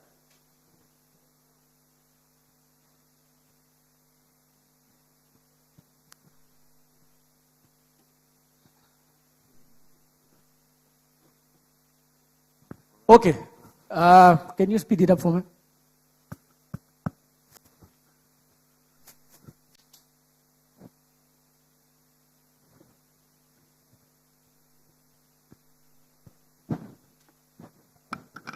Okay, so toxic masculinity in our society will lead to violence. According to the World Health Organization, approximately 38% of murdered women are killed by an intimate male partner. Mwamba na mkazi na mamuna mpaya mzanu ndiye vamene vimalengesa vija vitesita kamba pwaini. Drug-related crime. Mwapangana na wanzako chabe after maiziwa tiye wote kabere muntu wakugwira nikuja mpaka prison 9.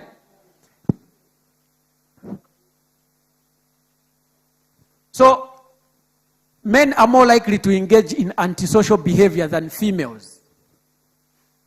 So for example, unhealthy and harmful masculinity attitudes can lead to people to physically assault others. You don't have to beat someone for you to be called a man. You don't have to be aggressive for you to be called a man. Vijavete combine.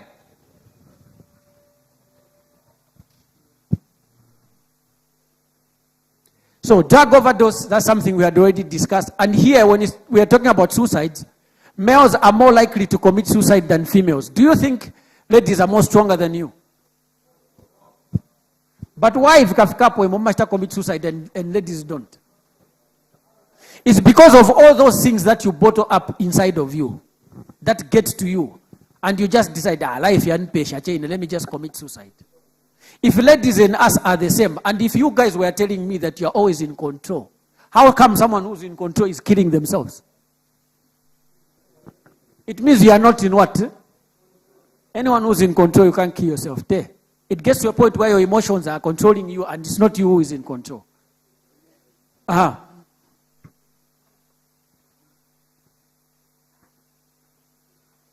Okay, so remember when we talk about healthy masculinity.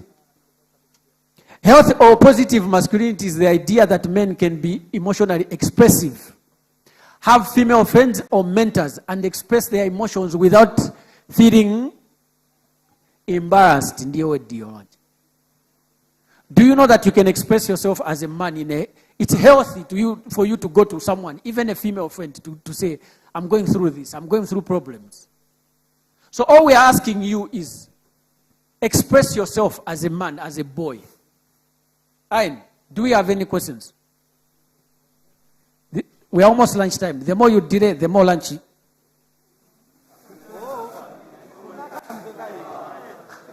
Do we have questions? Oh, then I'm still talking if you don't have questions. Can I get a mic here? Can I get another one here? Give me the other mic.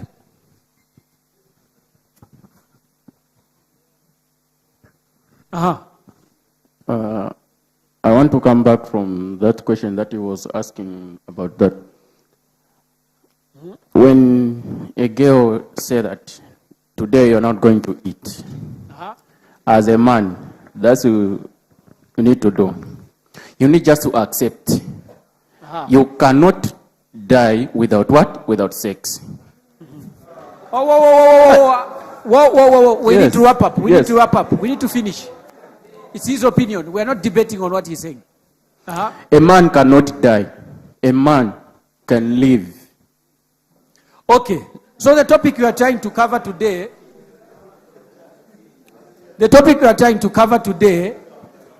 listen. We are toxic masculinity when, listen. We'll come one day and talk about sexual reproductive health.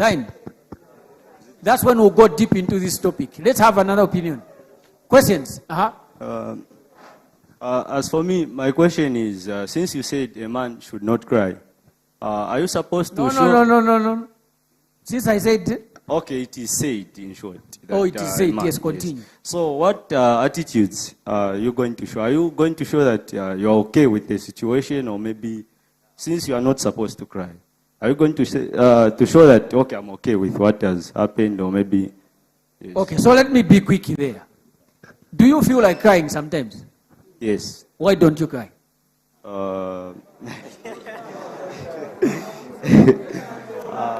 Have you ever seen your sister or your girlfriend or anyone who's a lady, who feels like crying? Yes. Do they cry or not? Yes, they cry. Okay, they end up blaming others and... but yes. Where we come from, we've seen ladies crying more than men.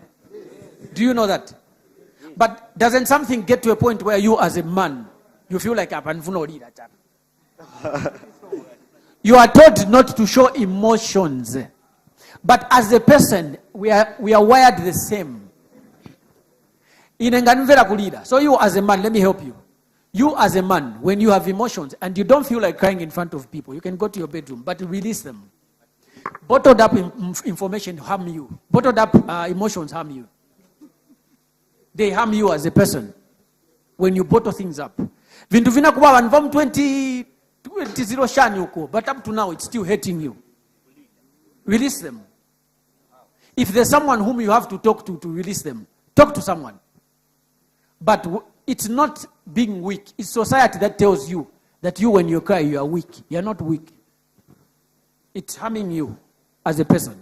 So we are not encouraging you here that when you go back, any small problem, you start crying. No. But when you feel like something is heavy, let it out. By letting it out, don't be aggressive. Don't control other people. Okay. Wait.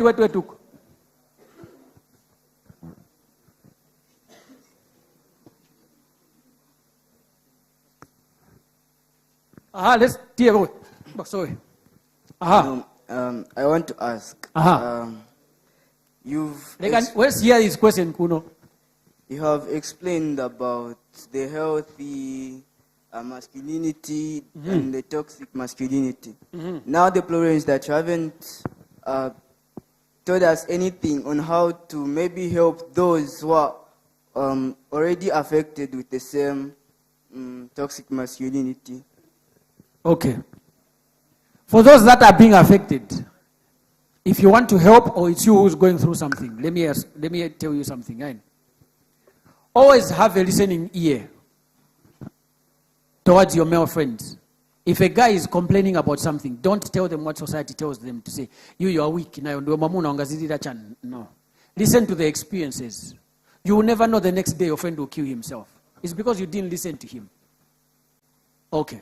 So, always respect each other's opinion. Don't disrespect whether it's a woman or a man.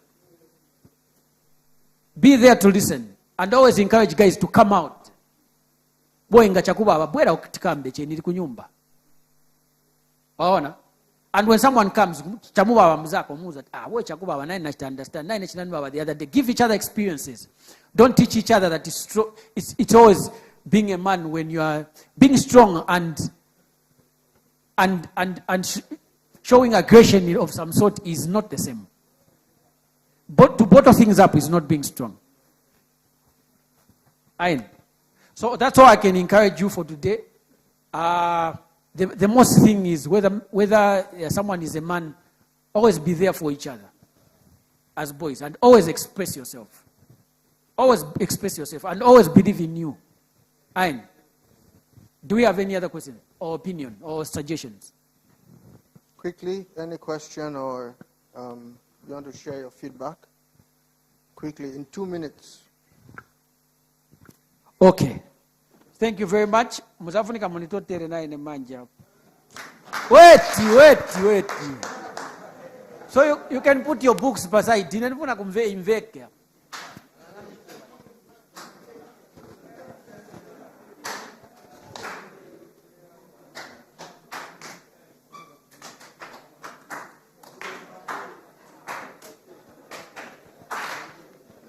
So apo inenanje nzapundati 1, 2, 3.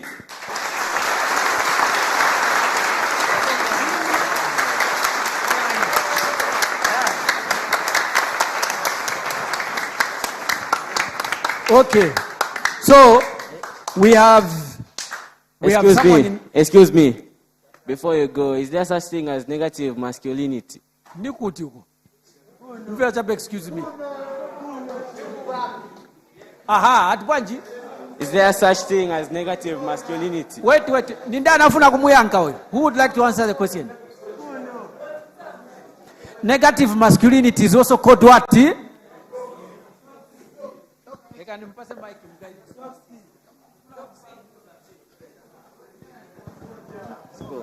So wait. So where is he? Look at my guy. He said that it's toxic and healthy. So, for example, the positive one is like healthy one, you know. Then the negative one is the toxic one. Have you seen? Yeah.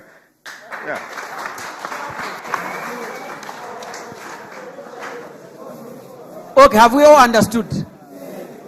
Something is either negative or unhealthy or... So listen now. I'm going to invite someone to come and talk to us. You have a question? Yes. Let's go. You said that when it hurts, you should cry. And aggression is not being strong. So briefly, shed more light on being strong. Okay. So being strong and being aggressive are two different. Being strong is you teaching yourself to saying positive words to you. I'll still make it. I'll still finish school even if I've failed. I'll tell you something. This is true for me. I wrote my grade 12 math and biology, Veruka. I had to write GCE. There. So what if I had stopped? Would I have been here teaching you all these things? So I had to tell myself to say, I'll finish school still. That's being strong for myself. But if in that moment I felt like crying, I just went into my bedroom and I'm not telling you to say crying is being weak or strong. I'm literally telling you, show emotion. Like this is big for me. You don't want to cry in front of people. Find your own space. You want to talk to someone. Showing it is not only crying, no. You can call a friend and say, well, you can pass through home, we talk about it. Just like we talk about girls, we can talk about something when it's hurting you. You are in school. Some of you are grade 12s. Some of you will make it. Some of you may not make it. For those that may not make it, it's not the end. Some of us didn't make it on the first time. We had to rewrite. but I have a degree now. So you see that? You fail, go and rewrite. Anything that you set your mind to say, I'll do it. Or look at GCE 5 times, go and rewrite GCE. Anything else? Okay, so thank you very much. We would like to invite someone to come and talk to you about male circumcision. But, Veran, Kairi, it's almost lunchtime. We're just keeping it short. Wait. She's just briefing you. Shh, shh. Wait, guy. Oh, simple she. Veran. Wait. Let's talk. So she's just briefing you. Male circumcision as a topic, we'll cover it some other day. But we'll come back to pangono, like just some few basic things. Pangono. Yabene. Tinanjara kai tuno komboka. So as I invite her, you can give her a hand.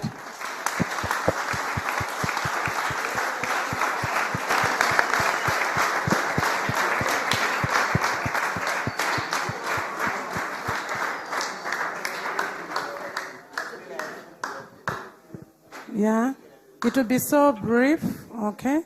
You can call me Aunt Maggie. I'm a nurse by profession.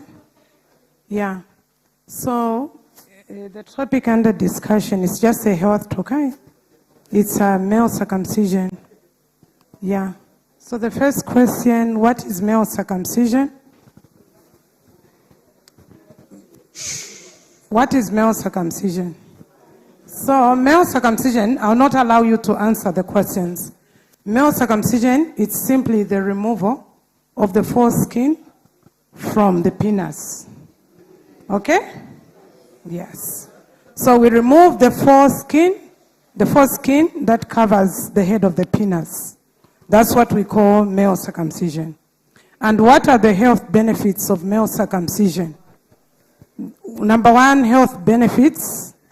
It prevents acquiring HIV by 60 to 70%. It also prevents penile cancer, especially in old age. It also prevents cancer of the prostate. Okay? The prostate gland is just beneath the testicles. Just there, that's where the prostate gland is. So it prevents cancer of the prostate, which is very common in men when they grow old. Okay? And then the other benefit, it prevents cervical cancer. Okay? When you reach the age where you get married and you have a wife, your wife will have a benefit of not having cervical cancer. Because that foreskin, which covers the head of the penis, if you don't have it removed, it harbors what they call human papilloma virus, which are the target cells that bring cancer in females. Okay? And then the other reason, it's very hygienic. Movies were in the foreskin of a man. Vijaba white vija. Okay? So if we remove the foreskin, it means that will be taken care of. Okay? Your penis will be very clean. Is that understood? Okay. Okay. And how do you do the procedure? The procedure is very, very simple. Yeah, it's done under local anesthesia. That means we will not put you to sleep, but we'll simply give you a local anesthetic drug around your penis area. Okay? And then that will make the site numb, the penis will be numb, and then we'll remove the foreskin and suture it. Okay? But before you undergo that procedure, we'll do what we call a physical assessment.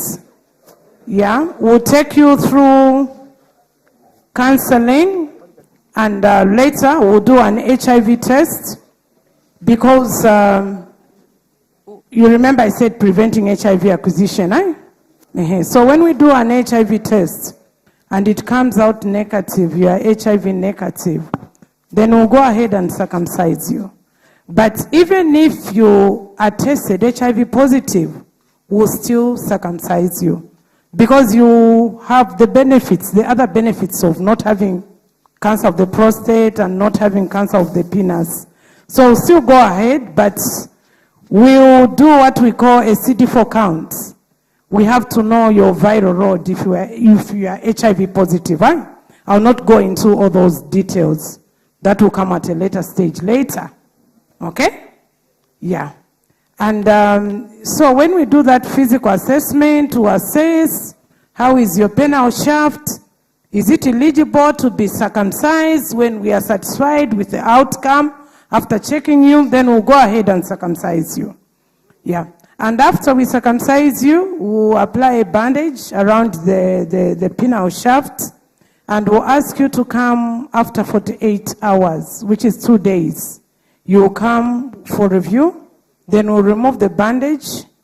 After we remove the bandage, we'll advise you to start cleaning your circumcision sites, the circumcision wound, with yellow soap. You know that red soap? Okay. So we advise you to smear it around your wound. Okay? And then we'll ask you to rinse it with clean water. Just clean, normal clean water. And then we'll also ask you to come back for review at 7 days after a week. We'll come and assess how you are healing and how you are cleaning the wound. And then after that, you'll be asked to come at 6 weeks, which is 1 month, 2 weeks. Then we'll discharge you. So that's about male circumcision. And when can a male be circumcised? We circumcise 6 hours after birth. Okay?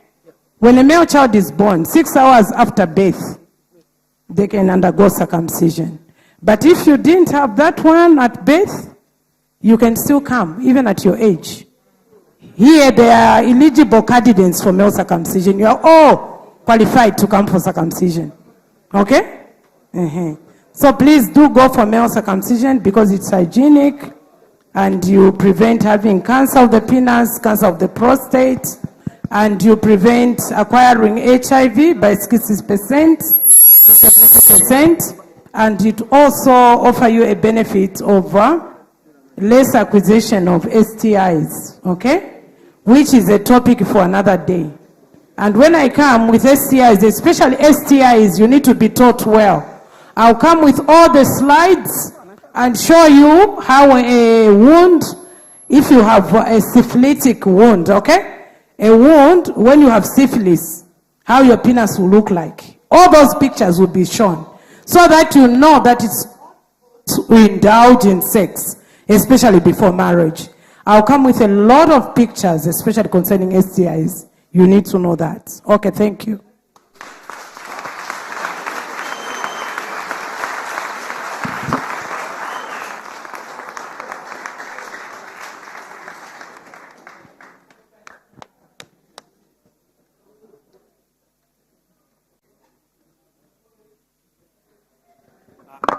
Okay, man, you tell me all right, right?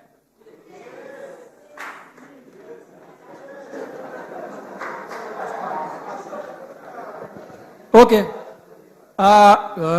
Guy. So listen, do we have any questions on circumcision? Listen. Do we have any questions? I didn't know, guys.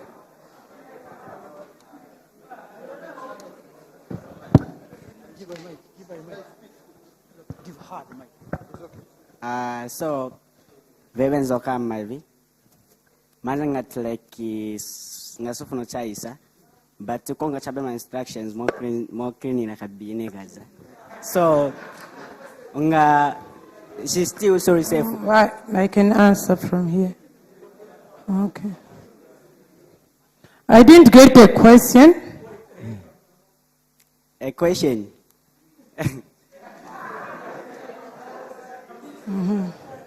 Yeah. So like the way you said that we need ought to be circumcised.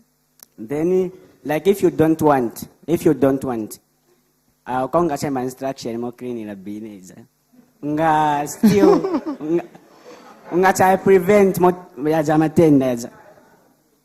Yeah, but where Zambia stands at the moment, it's very important that you go for circumcision. Circumcision is not just for Luvales now, it's for every Zambian. And where we are going, the majority of the young men, like at your age, the majority of them are circumcised. Okay? So where we are going, these young girls, they are taught that it prevents prevention. It offers prevention of cervical cancer. The girls, they'll stop marrying men who are not circumcised. They'll be refusing. So just go for circumcision. Yeah. Wait.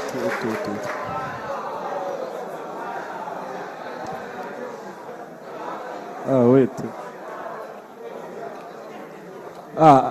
Ini kwenzeko time mnene nzofuna usaiwa circumcise mai namvera ati viwa majua ni wakazi ni vazo.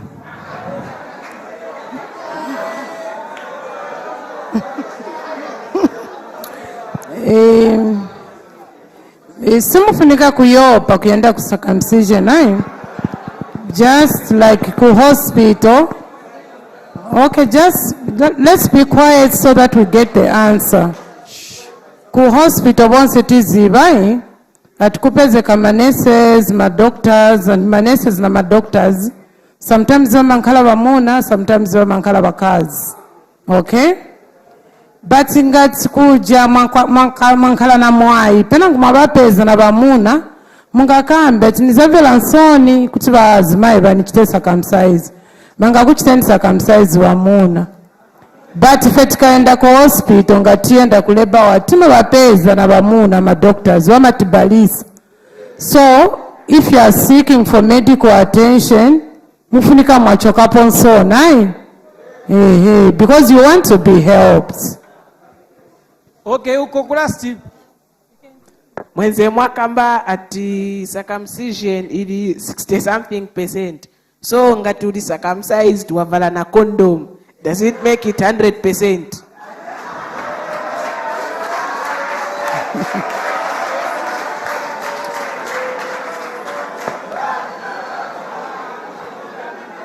Okay, chongo kaidi msumuzambela answer amene nizapasa.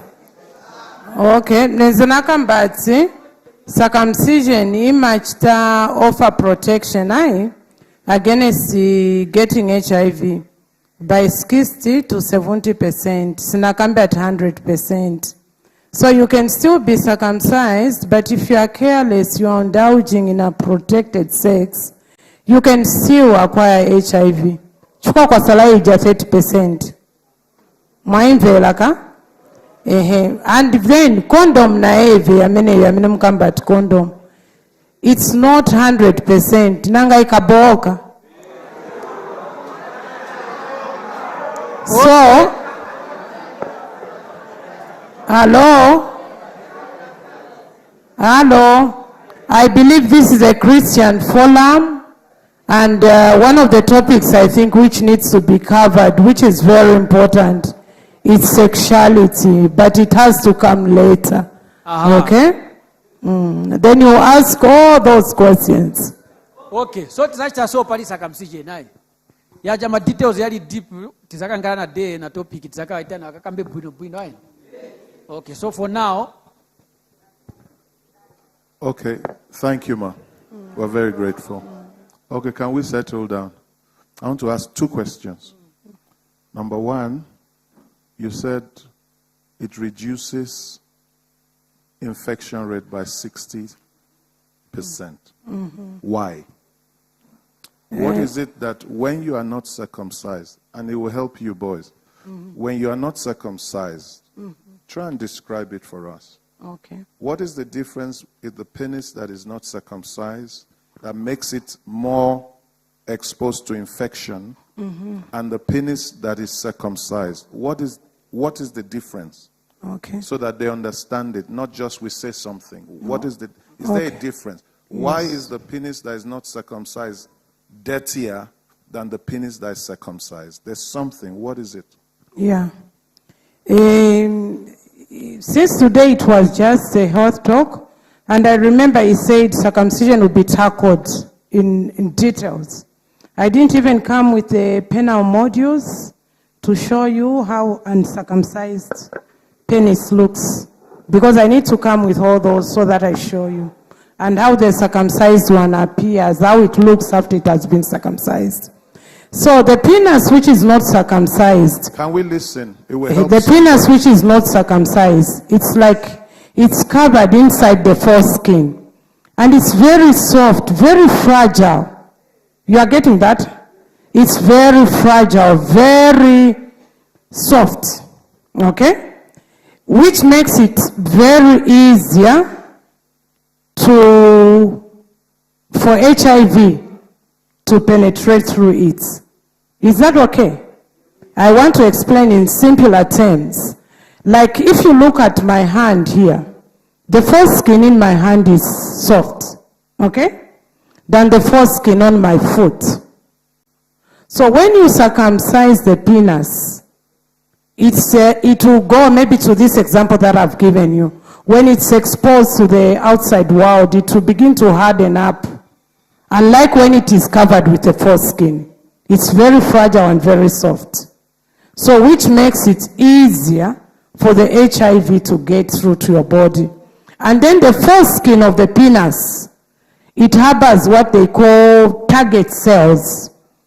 There are some target cells in the foreskin of the penis, which when you sleep with a woman who is HIV positive and you are not circumcised, those HIV viruses, they will attach themselves to those target cells in the foreskin, because the foreskin is there. You are not circumcised.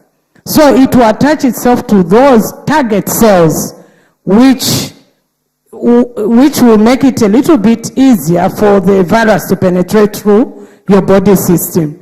Now, when you remove the foreskin, it means you have gotten rid of those target cells. So the chances of you acquiring HIV will be reduced.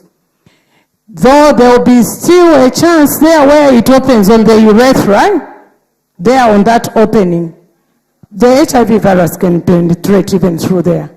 So that's why we are saying 60 to 70%. So, because in Zambia, the reason why we are circumcising, we want HIV prevalence rates to go down. Okay? So it's very important to go for circumcision so that you prevent yourself from getting HIV. So is it only HIV or STIs generally? Even STIs, the prevention of HIV acquisition, of which HIV is also an STI, okay? It's also a sexually transmitted disease, but there are other STIs that you can prevent. STIs like syphilis, chancroid, we call them ulcerative STIs. Those STIs, which when you acquire them, you have a sore on the private parts. Those are what we call ulcerative STIs. But you will not prevent yourself from acquiring gonorrhea. Okay? Okay. Let me ask you a second one. I hope you have answer for this one. Because it will help the boys. One of the things that they talk about for men is that men, they don't last long in bed. In 1 minute, 2 minutes, they ejaculate. And it affects their mentality. So you like performance. And a lot of times, even with toxic masculinity, they teach you a man must last long performance. When I circumcise, does it increase my longevity, which is quicker to ejaculate? The circumcised, can we settle down? Because this will help you. You need to know the science so you make the right choice.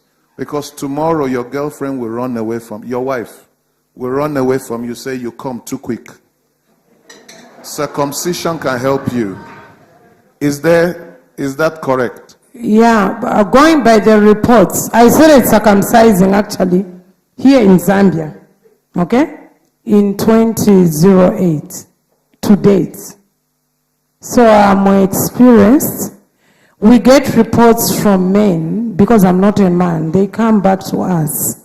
They say, actually, now my wife is saying she's happy with me because I take a little bit longer to ejaculate.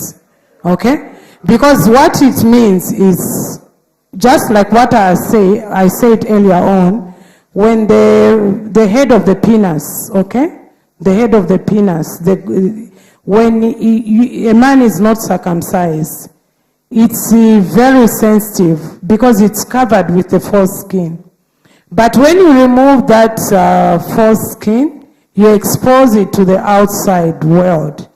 The sensitivity somehow reduces.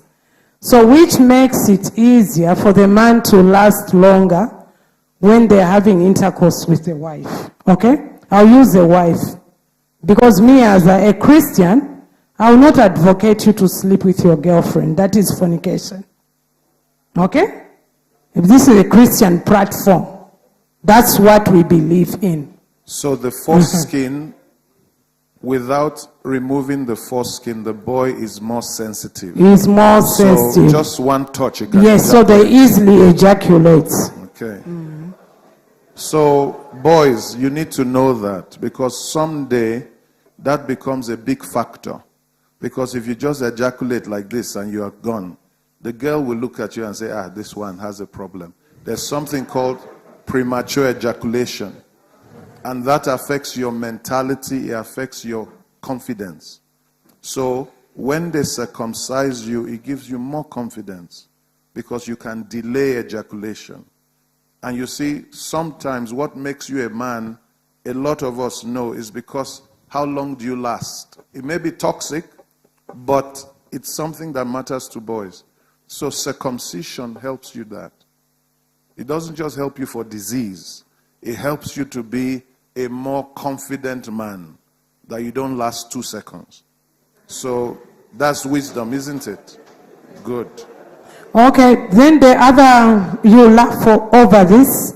Yeah, you know the girls who are well informed, they are exposed to such health talks in their schools. I remember I went to New Horizon to I've been to secondary schools, several secondary schools, where I'll teach girls, I'll teach boys. Yeah, the girls now are calling it the 3 C's. Okay? The 3 C's. 1, they want a man who has cash. 1. 2, they want a man who is circumcised. Okay? And they want a man who has a car. So remember the 3 C's? So the wisest thing that you can do is to go for male circumcision. Okay, can we clap for her?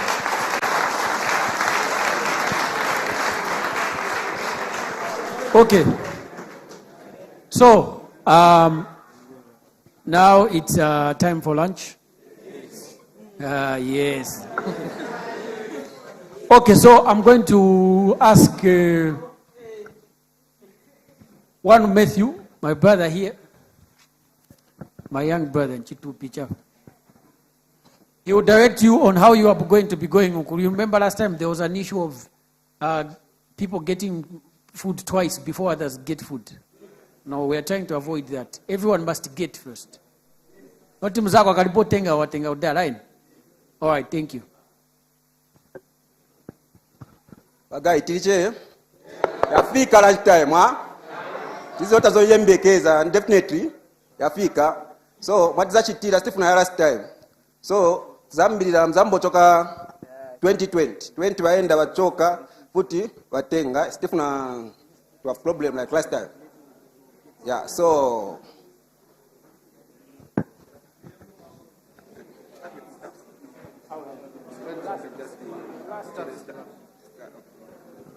okay, so walizachi tatupasa ndo mapacks. Mzambo tenga mapacks hapa. Mzambo tenga mapacks hapa mwendo tenga, mwenda kuja then I'll direct you. Okay, so we're starting with you. Let's go. Kulibe changanya. Fast.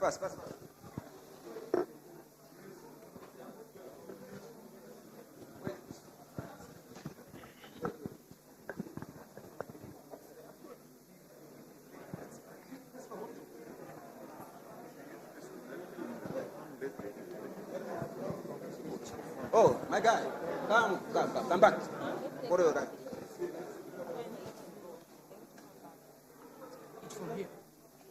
Even outside, not anywhere.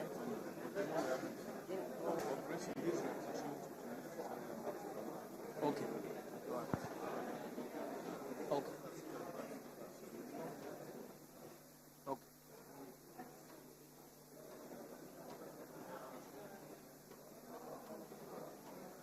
Okay, I'll tell you.